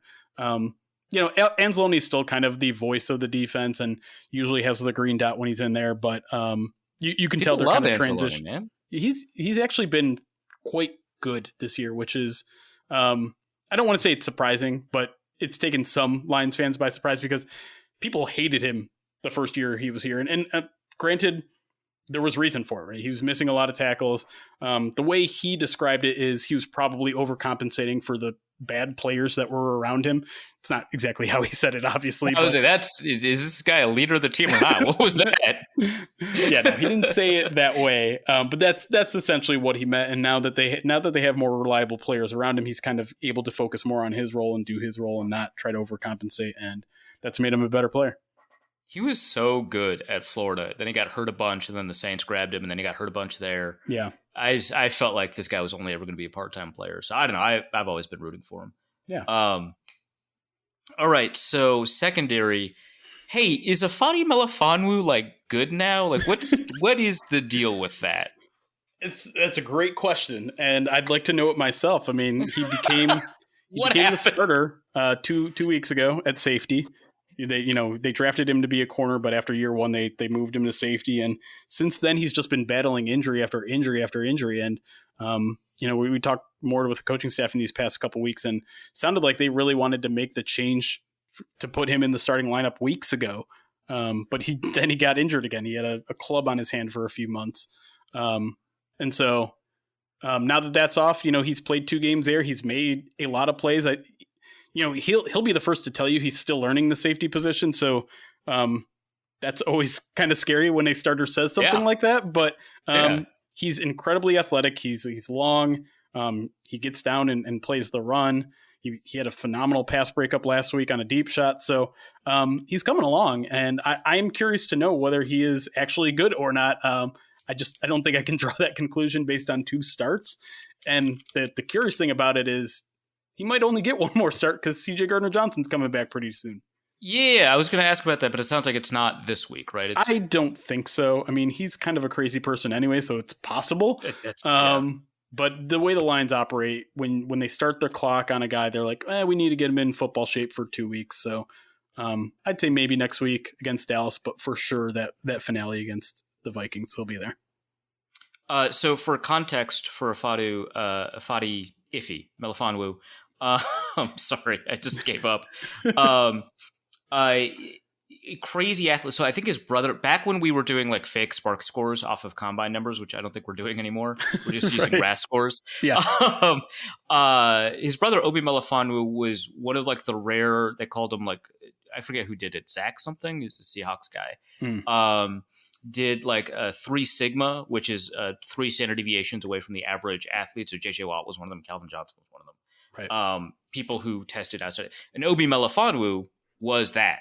Iffy is like just barely less athletic than this guy. 6'3", 200, and I think he weighed in at 205 at the combine. I think he's like 215 or something crazy now. Had a 41.5-inch vert. Ran I think a 4.5, which is pretty nuts for a 6'3" guy. 100%. but his 10-yard dash was like 1.48 seconds, and his broad jump was like 11 feet 2 inches. Crazy guy. Would be hilarious if he could stick at corner. The 6'3", 32-inch arms. Right. I get why he's a safety. Yeah. that is a lot of body to handle. At a position like corner. The craziest play he made last week was they sent him on like 4 blitzes in that game. One of them, he did not, like, he started from a Tampa 2 look. Like, he didn't creep towards the line at the line of scrimmage. No, like, he started bolting all the way as a deep 2 safety, and he got to Russell Wilson. Like, Russell Wilson ran to the opposite side of the field where he was, and he still tracked him down. It was pretty nuts to see.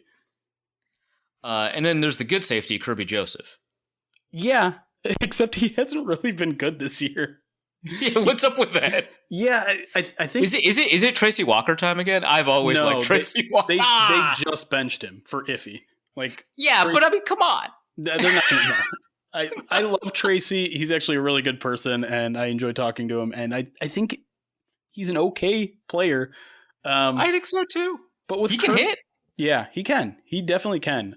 Kirby, on the other hand, seems to me like more of a traditional just deep safety. He's not great when he has to come down and play the run, and he goes off on his own a little bit too much.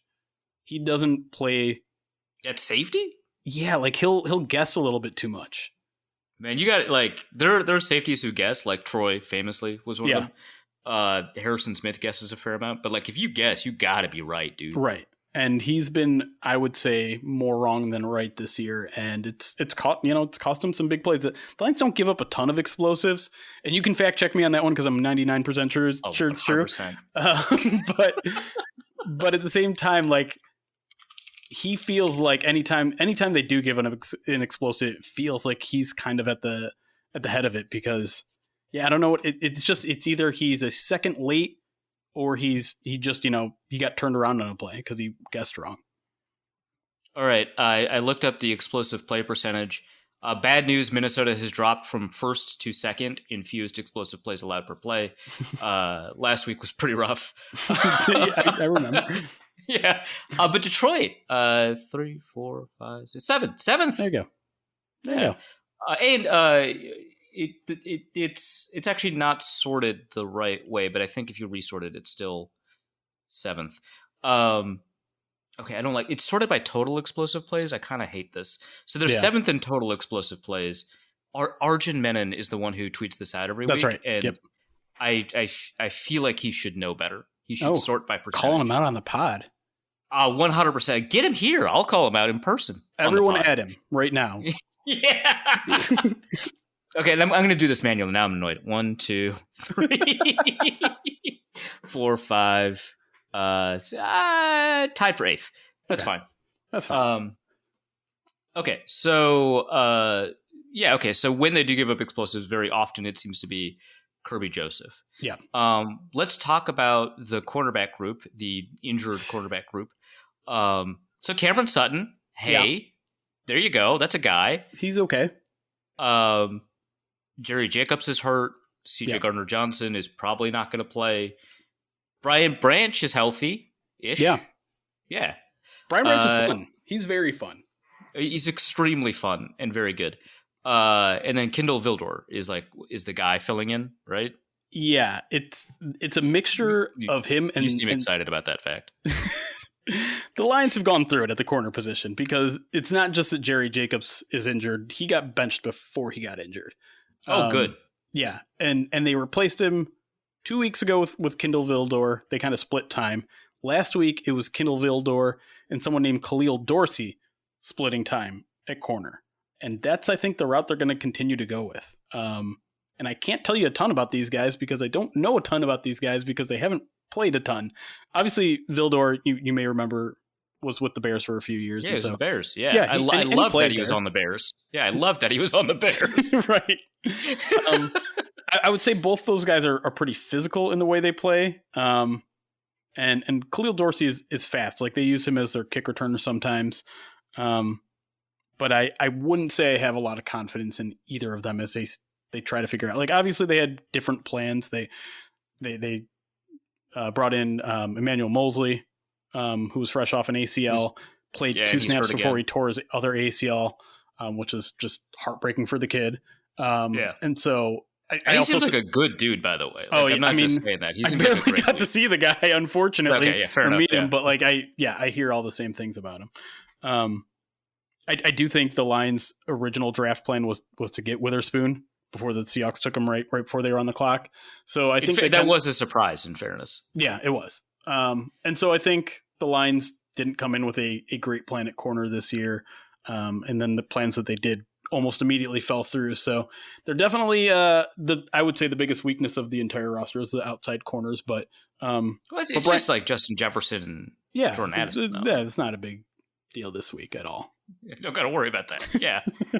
Brian Branch is great though. Brian Branch at the nickel. They were kind of working him in at safety early on in the season.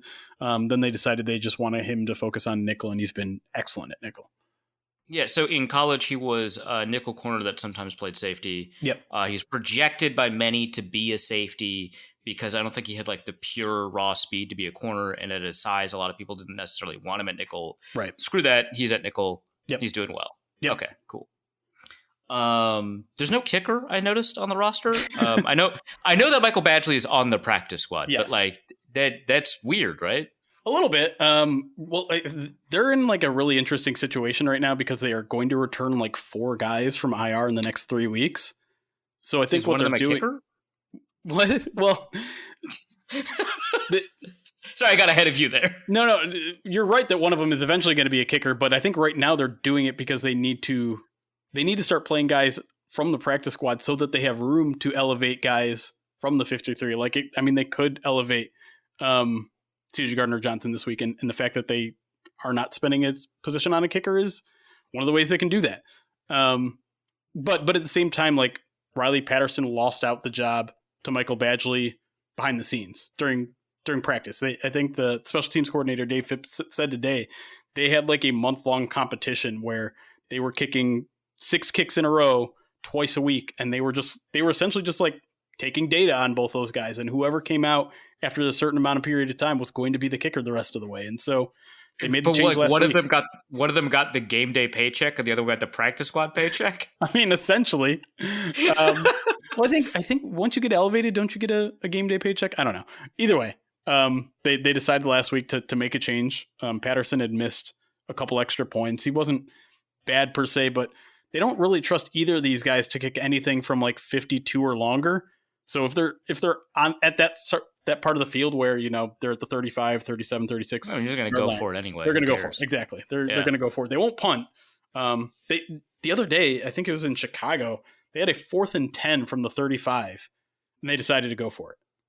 Which okay, well, that's wild behavior. That is an extreme behavior, and I think at that point it was like, okay, if you can't trust your kicker, granted it was in Chicago, so it was cold weather, it was a little windy, not bad. But if you don't have a kicker that you can trust to kick 53 outdoors, then you have a kicker problem. And I would say the Lions continue to have a little bit of a kick. It hasn't bitten them in the behind. I'll say that again. Thank you. Yeah. This year, like they've had one game-winning kick, and it was from 41, and Patterson made it. But they oddly haven't really been in a lot of like 2-minute drills at the end of the half or at the end of regulation where they've needed to get in field goal range, and they've only gotten to like the 55 and had to trot out a kicker yet. At some point, I feel like that's going to hurt him, though. Cool. So I made a joke at the beginning, like, "Oh, we only have an hour and a half before I make it onto your show," and right. Actually, we're running up against it here. Yeah, my desire to make fun of you has crossed all. Whoops. I truly intended this to be 45 minutes. My bad. It's just twice. I just feel bad for your listeners. Hopefully, they're listening at 1.5. Yeah. I don't think our listeners listen. If I'm going to be 100% honest, James, keep that in. So in terms of James doesn't listen to this, but I just give him the edit points to edit out. So far nothing to edit out. Yeah. He's gonna DM me at like 2 a.m. Be like, yes, I do. But game prediction. I don't even know who's. It's probably the Lions. Yeah, Lions by 3. 4.5. 3. Okay. It was up to 4.5 like at the beginning of the week, but I think it went down. Okay, I'm good at this. Yeah. What do you think? What's your take on that?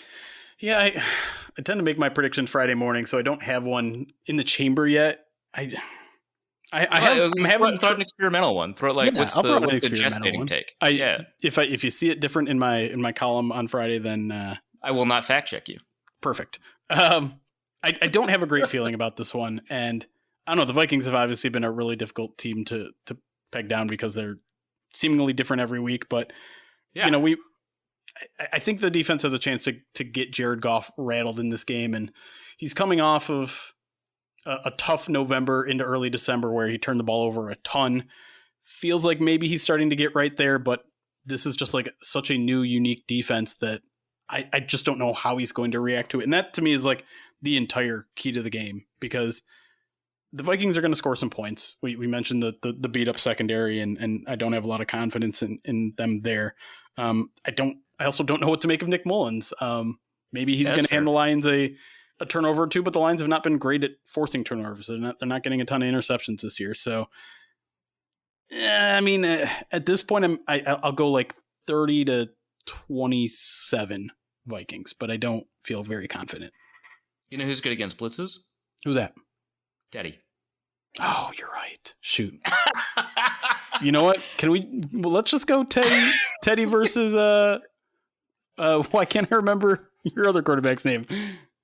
There's a lot of other quarterbacks. Dobbs. Jaron Hall? Oh, Joshua Dobbs. Okay. Yeah. Bridgewater Dobbs. Who doesn't want to see that? I would love that. I love Dobbs. Okay. The two most charismatic quarterbacks to play. Yeah. I love that. Yeah. In my middle school, they used to have 5th and 6th quarters for the players that were terrible at football, aka me. Oh God, this is perfect for that. Yeah, let's just run a 5th and 6th quarter after the game. That doesn't count. Everyone loves Teddy and Josh. This is so good. Okay. I mean, Vikings fans are like frustrated, but like honestly, Joshua Dobbs is so charming. Yeah. I mean, he was a Lion for like 2 weeks. That's right. Great. Oh my God.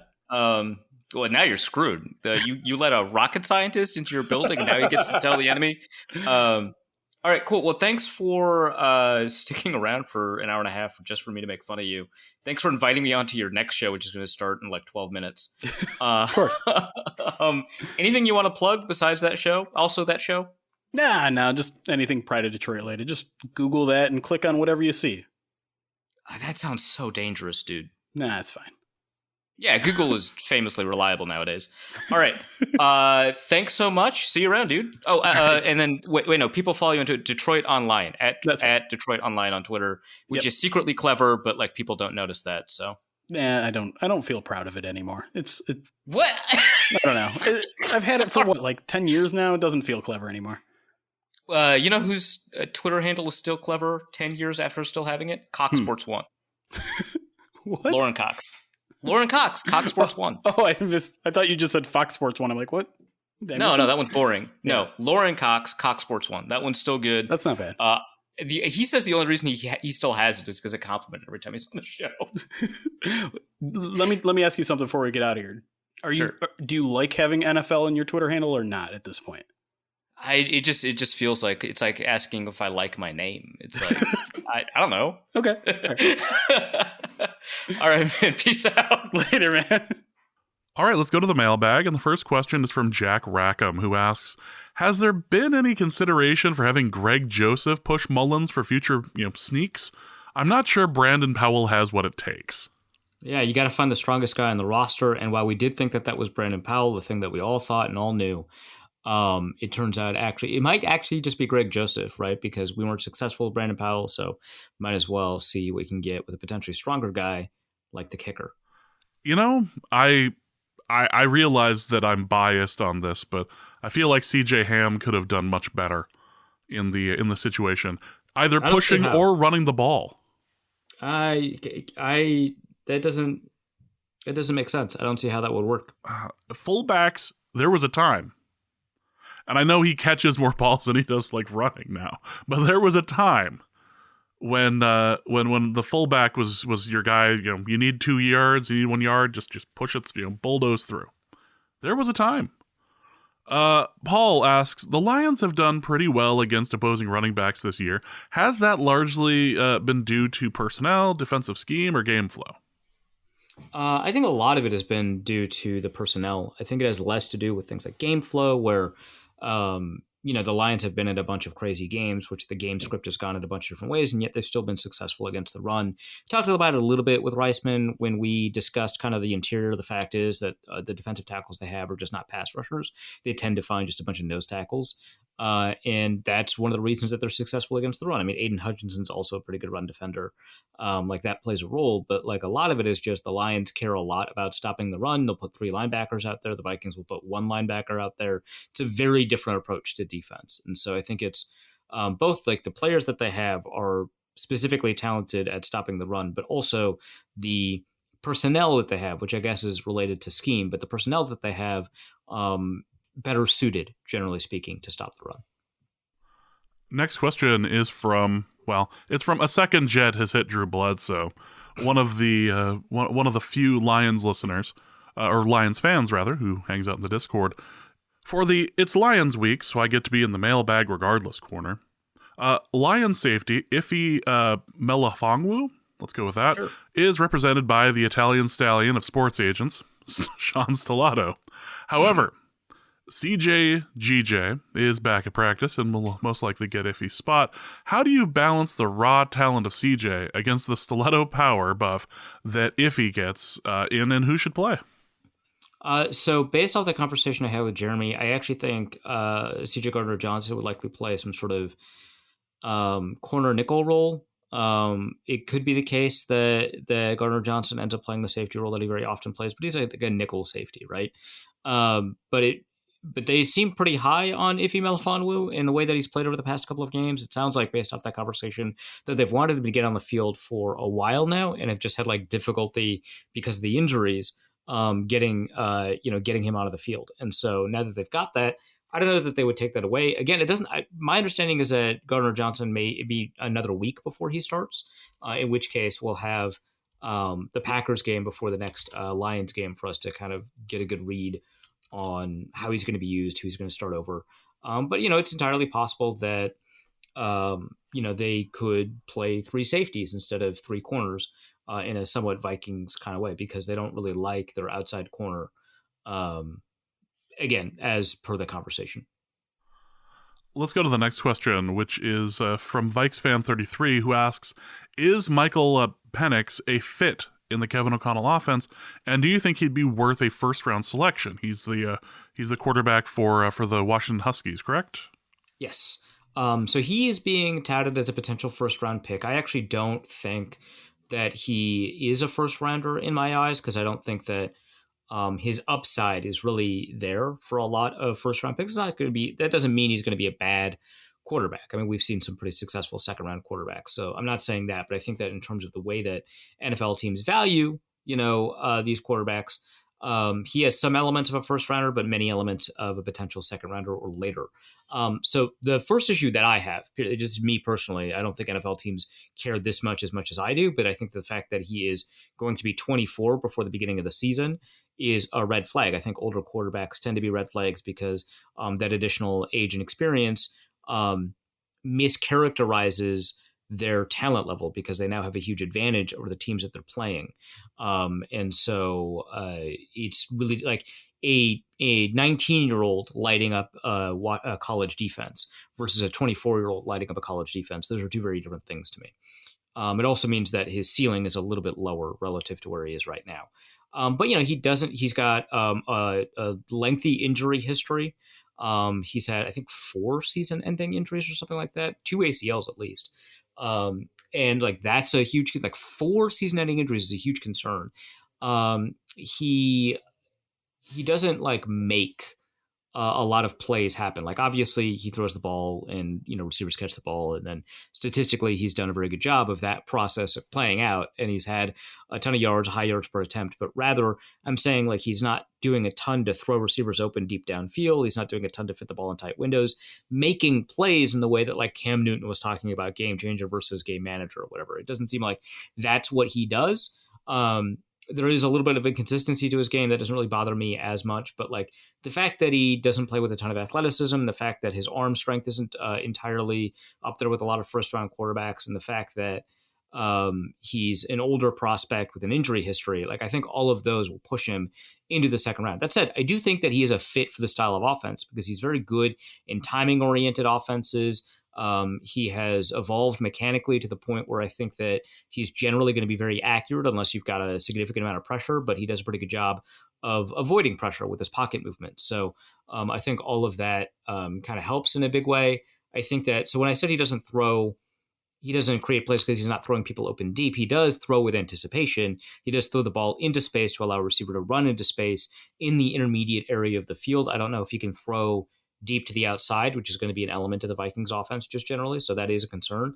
But I do think that like he does a pretty good job in terms of ball placement, anticipation, making decisions quickly. My understanding based off of the way people talk about him is that he's also a pretty good pre-snap processor. Pretty difficult based off of my exposure to him, which is not a ton. He's a college player. I'm not doing much draft analysis anymore these days. But based off of the people that I trust, he does a pretty good job in terms of pre-snap diagnosis and stuff like that. So there are elements that make him a good fit, but I don't think that there are enough elements there that make him a first round pick. Again, I don't think that means he's a bad quarterback or that he wouldn't be a starter in the NFL, but I do think that the valuation is just not going to be there for him to be one of the contenders for being one of the quarterbacks picked in the first round. Let's go to Damian Barrett, who asks, does the Owatani deal set any precedent for sports outside of baseball? Could you see an NFL team trying to implement something similar with a Mahomes-level talent? So I don't really see kind of the benefit for NFL teams. So let me explain this out. So for people who are unfamiliar with the Shohei Ohtani deal, first of all, I'm surprised that you're not familiar with it, but you're listening to a football podcast. That's interesting. But Shohei Ohtani, baseball player, perhaps the greatest baseball player who's ever lived. Who's to say? I don't know anything about sports, but watching him play seems like that's the fact. He signed with the LA Dodgers, right? Yeah, sure. Yeah, let's go with that. Hey, I got the city and the team right. That's crazy. He signed with the Brooklyn Dodgers. Yeah, he's going to be playing out in Brooklyn. Yeah, Magic Johnson's team, right? The LA Dodgers. He signed a 10-year, $700 million deal or something like that. But 20-year deal, maybe a 20-year deal. And the last 10 years are when he gets $680 million of the $700 million, which means the first 10 years of the deal, he's getting paid $20 million, like $2 million a year, something along those lines. I may not have the specifics correct. Do you want to get the specifics right? Do you have them in front of you? Tell me. I can't imagine in spirit that I'm wrong, though. So those are the details, whatever I just said. The problem with that is that in baseball that works out because what you're paid that year, from my understanding, is the impact that it has on the soft salary cap, right? Because they've got like a luxury tax.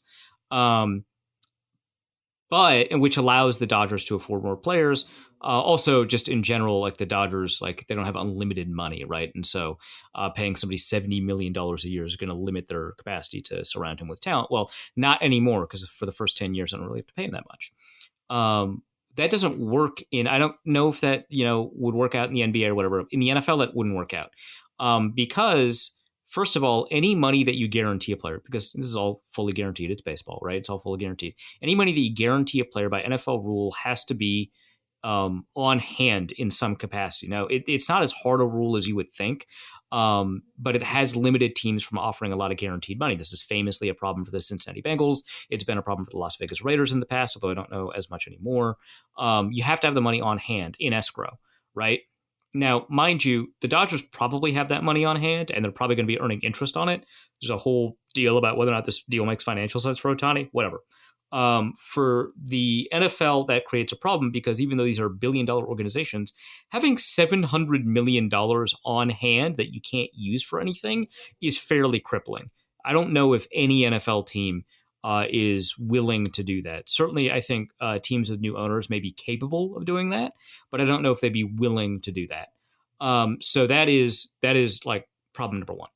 But if you ignore the NFL bylaw with regards to guaranteed money, you still have to have you still have to deal with the fact that the way that the salary cap is structured makes it really tough for you to offer that and defer it in a way that would make a player satisfied.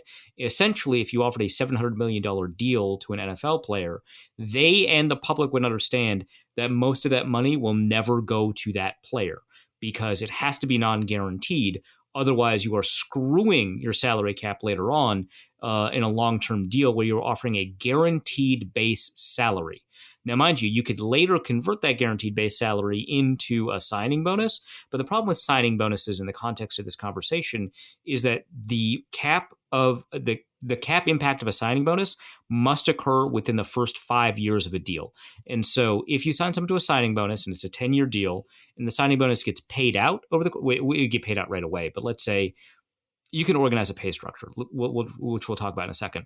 If it gets paid out over the course of 10 years for some reason, you would still end up having a cap impact spread evenly over the first 5 years. So either you're guaranteeing somebody $68 million, and it's going to impact your cap in like year 6 of a deal or something, right? That's going to destroy your team. Mind you, it is like 6 years from now, right? So you can do whatever, and the cap is going to be higher then. But like it, generally speaking, would just not work out.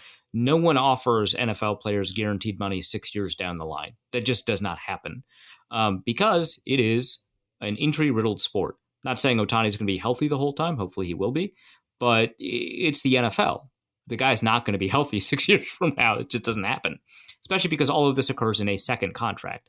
That's like another thing. I know that the Ohtani deal is like a second contract, but for the NFL, your second contract typically is your last contract, except for 1 or 2 year deals that you'll sign as a veteran somewhere else. Like that's just what happens generally because you've got shorter lifespans of play in the NFL. So that's another problem, is that if you offer like a deal where in year 6 they get like $70 million, you're going to like really screw things up.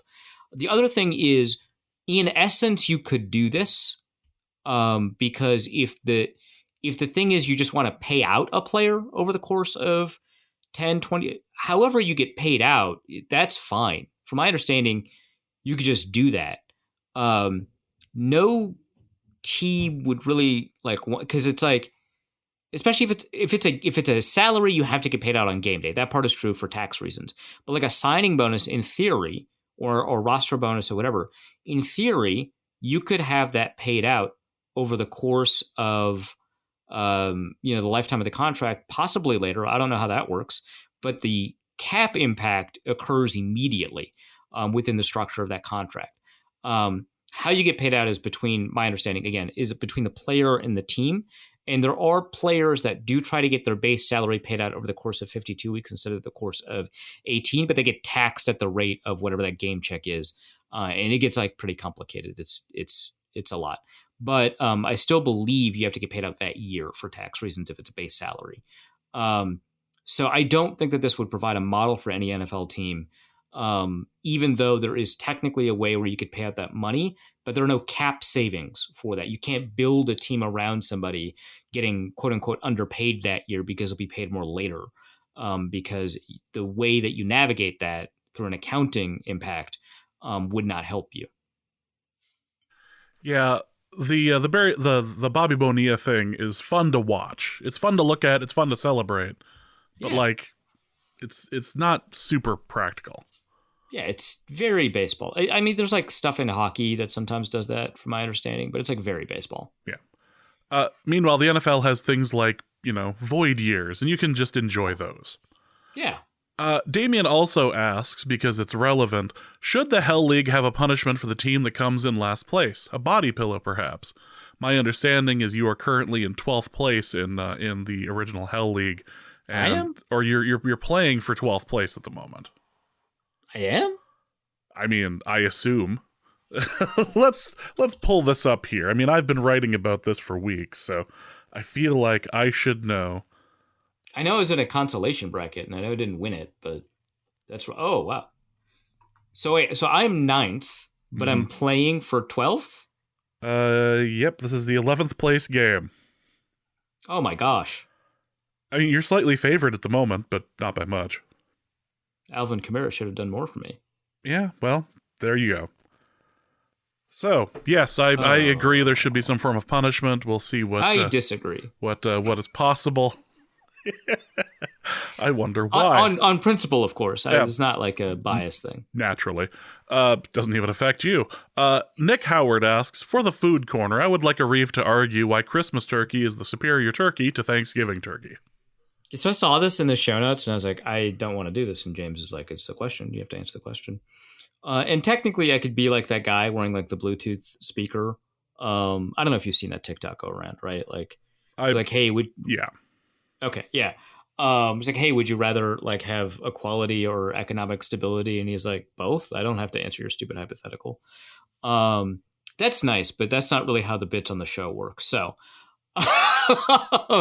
one, no, I don't have to answer your stupid hypothetical. But two, to answer your stupid hypothetical, the way that I would go about arguing this is to make a couple of key distinctions. One is that I generally believe this about turkey, but I have in the past made distinctions between the fact that heirloom turkeys may be different. And heirloom turkeys are a lot easier to get during Christmas than they are during Thanksgiving because of supply and demand, but also because like they're flooding the market with these mass-produced turkeys, right? I'm not saying that they don't have those for Christmas, but it seems like heirlooms are much more available during Christmas, and so it's much more likely that you'll be able to produce a turkey that's going to make you a little bit happier about that.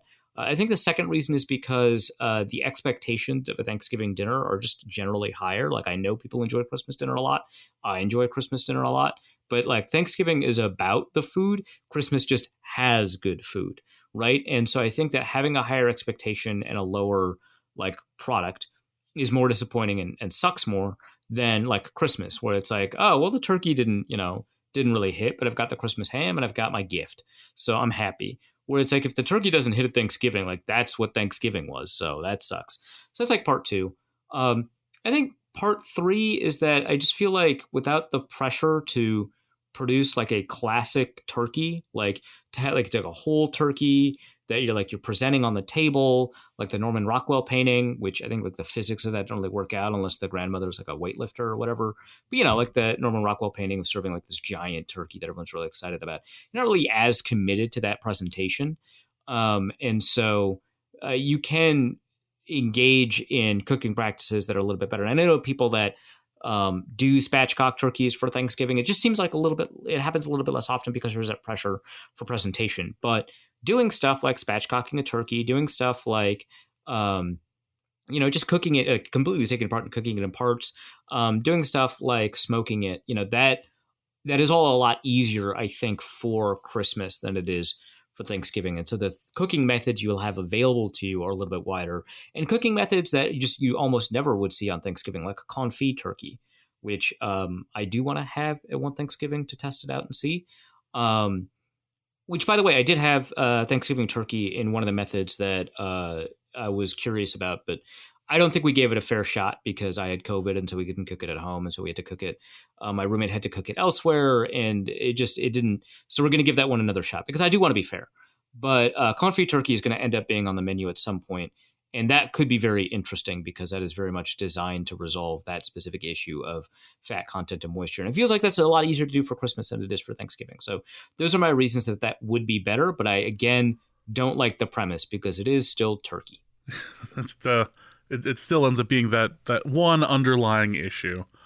Deez asks, Mr. Beast recently survived 7 days. There wasn't even anything after it in the thing. I'm not even censoring it. That's really good. It was just I Deez.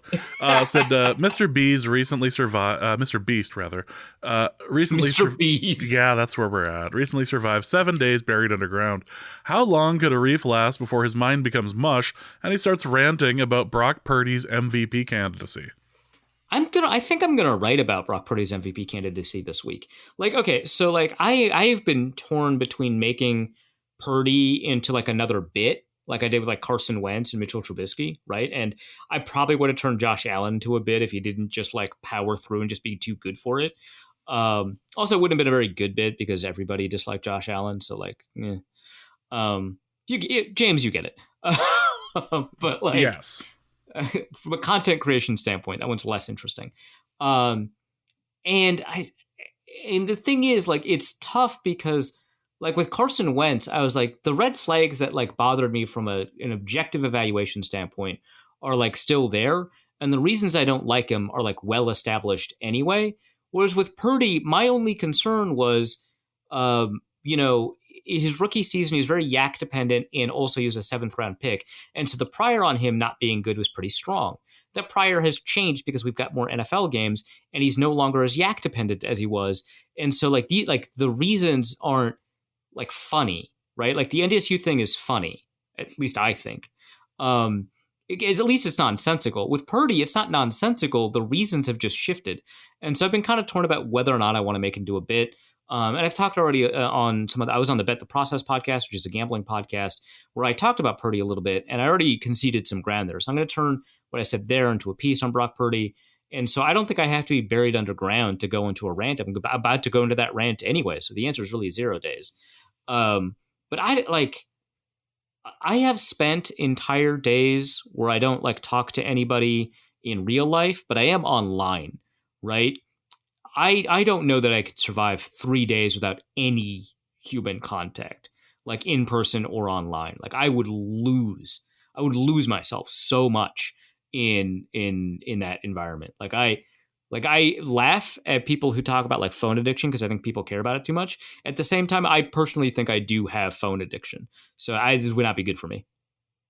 I can see that being an issue. Plus, it would have to be during the off season because I'd just be sitting like, are we recording today? Like, what's going on? Well, if it's 3 days, there's like a window where I wouldn't have to be recording.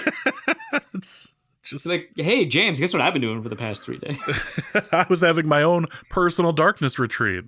Yeah, you might have wondered why I didn't tweet, which is unusual for me, but we didn't miss an episode. Sent the cops to your house. Yeah, they took your car. Pessimistic Minnesota sports fan as our final question says, Fur Reef's punishing other people's children corner. At daycare today, which is a reference to last episode, at daycare today, my toddler was pushed over by another kid, resulting in a bump on his head. That's Given rough. A Reef's experience in this area, how does he recommend I deal with the kid who pushed him, and will people clap for me when I follow through on his recommendation? Okay, first of all, I just want to make it clear, they did clap when I committed an act of wanton cruelty against a child. That's a hell of a sentence. That was socially encouraged to do that. I maybe not encouraged because it was after the fact, but I was rewarded, which is a problem. But also, like, let me be clear, that's not the same Arif. That was much younger. I wouldn't do that now. The Me Too thing absolutely, reeks of this sort of. This was younger. Those tweets are not. That doesn't reflect who I am. Oh no, absolutely not. That's never been your shtick. But I mean, like, and also like he ran into me technically.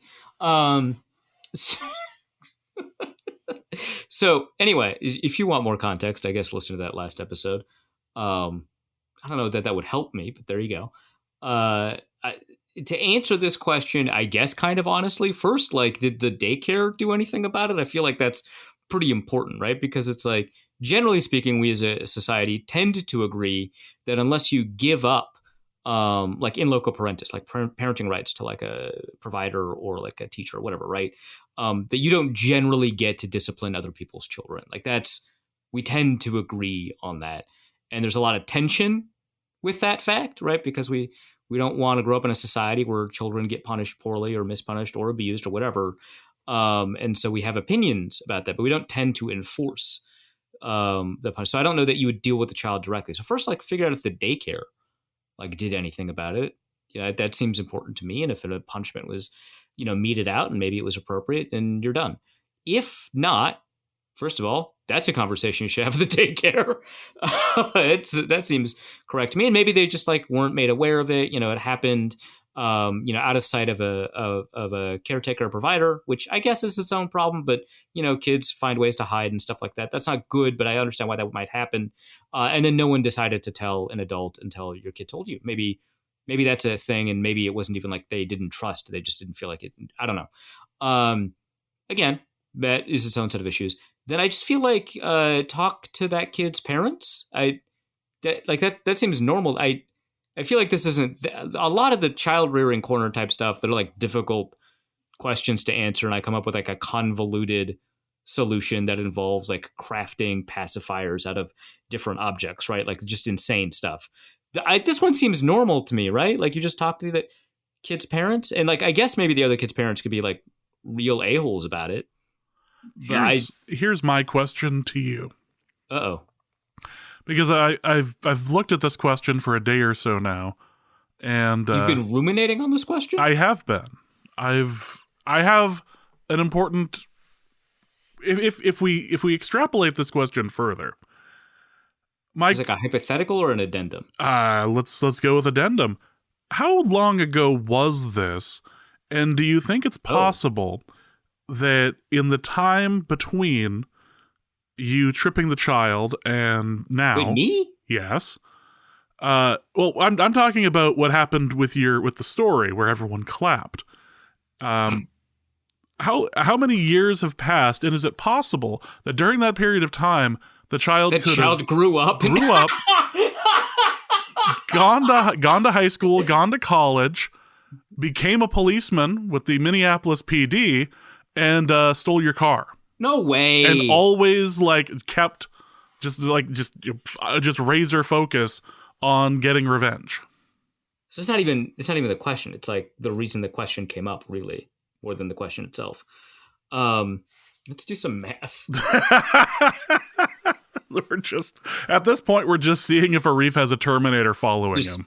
There's like a lot of math I have to do for the show, but it typically does not involve. It usually involves like football of some sort.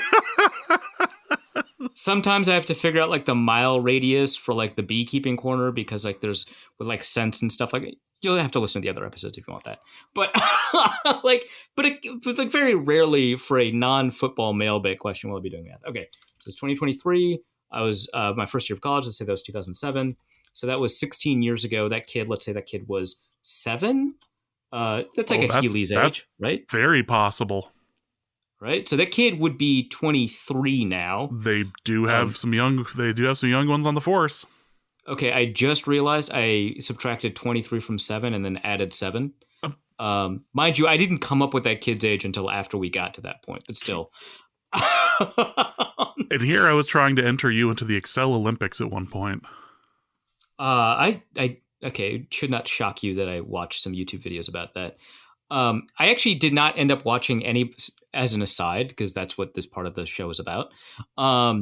I did not end up watching anybody compete themselves in the Excel championships, although at some point maybe I will. I don't know. The summer gets boring.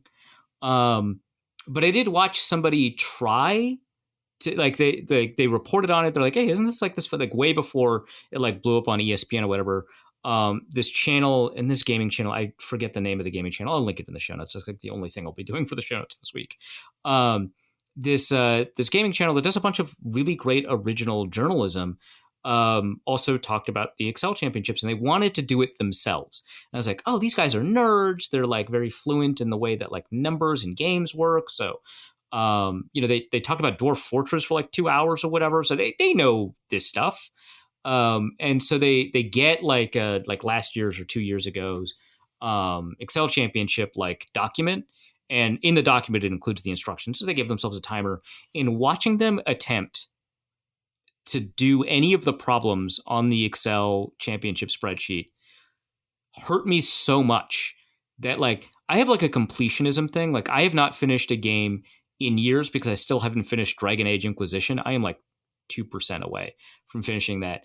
It's like really tough for me to finish a game because I want to 100% every game. I have a huge completionism problem. I try to watch every YouTube video to the end, and if I don't watch it to the end, I make YouTube like I go to the end of the play bar so that YouTube registers that I finished it. Like this is a thing, and I could not finish this.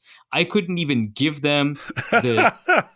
I found the cure. The cursor at the end. I found the cure to my OCD, and it was this video. Doctors hate this weird one tip. And so it was just so painful. I was like, oh my God, you just have to do like this, or and it wasn't even like I expect them to know the VLOOKUP function, which actually would have helped them a lot. It's not even that. It's like it's like they didn't know you could do equations in Excel type stuff. I was like, my God, what are you doing? It's just, it asks you to like it's like these are 3 objects and you add them together to get a number. And we just need you to figure out how many of each object you need. It's like basic algebra. And it's like in Excel, which is designed to do the thinking for you. And then you just drag the formula down across all the problems. It's so easy if you've done any Excel. I'm not saying that like all of our listeners should be able to know how to do this intuitively. I'm saying that if you're doing it on a video for the Excel championships, like figure it out. It was so bothersome that I couldn't finish it. Anyway, that's the Excel championships. So anyway, I just subtracted 7 from 23, and then I added it back to the result. And so this child is no longer a child and is 23 and could be on the police. I'm confident there are 23-year-old police officers. There's no way there aren't. So a possibility, I think unlikely. I think it is not the case that they extracted revenge against me. Because again, when they stole the car, no, they didn't know who the car belonged to. That is true. I still don't think that was because they just found it, right? Like they didn't know I lived. If they knew I lived there, they couldn't take the car, right? No, that's like saying murder is illegal. I think it's unlikely just because the odds are astronomical. Let's just go with that. It was a question that had been gnawing at me for the last couple of last 24 hours. So I felt like I should. Did you expect the answer to go into my frustration with the Excel Championship YouTube video? I mean, sometimes you take a journey. That's kind of how these things work. With that, that's going to be the end of this episode of Norse Code. If you guys have enjoyed it, Arif, what do you have to plug? The Excel Championships, I guess. I got a couple of pieces over at Wide Left. One piece, obviously, recapping the game. I go into QB sneaks, and then Luke Braun did a film analysis of QB sneaks over at Zone Coverage. I did a piece on Ty Chandler and why he should just be starting, and he should have been starting earlier. Kind of a reversal from my previous take, but I'm fine with that. And then James has a piece over at Wide Left about which he is now the author of. I originally was listed as the author of that piece. My bad. I'm posting it on your Substack. It's just your content now. It's like, this is my content.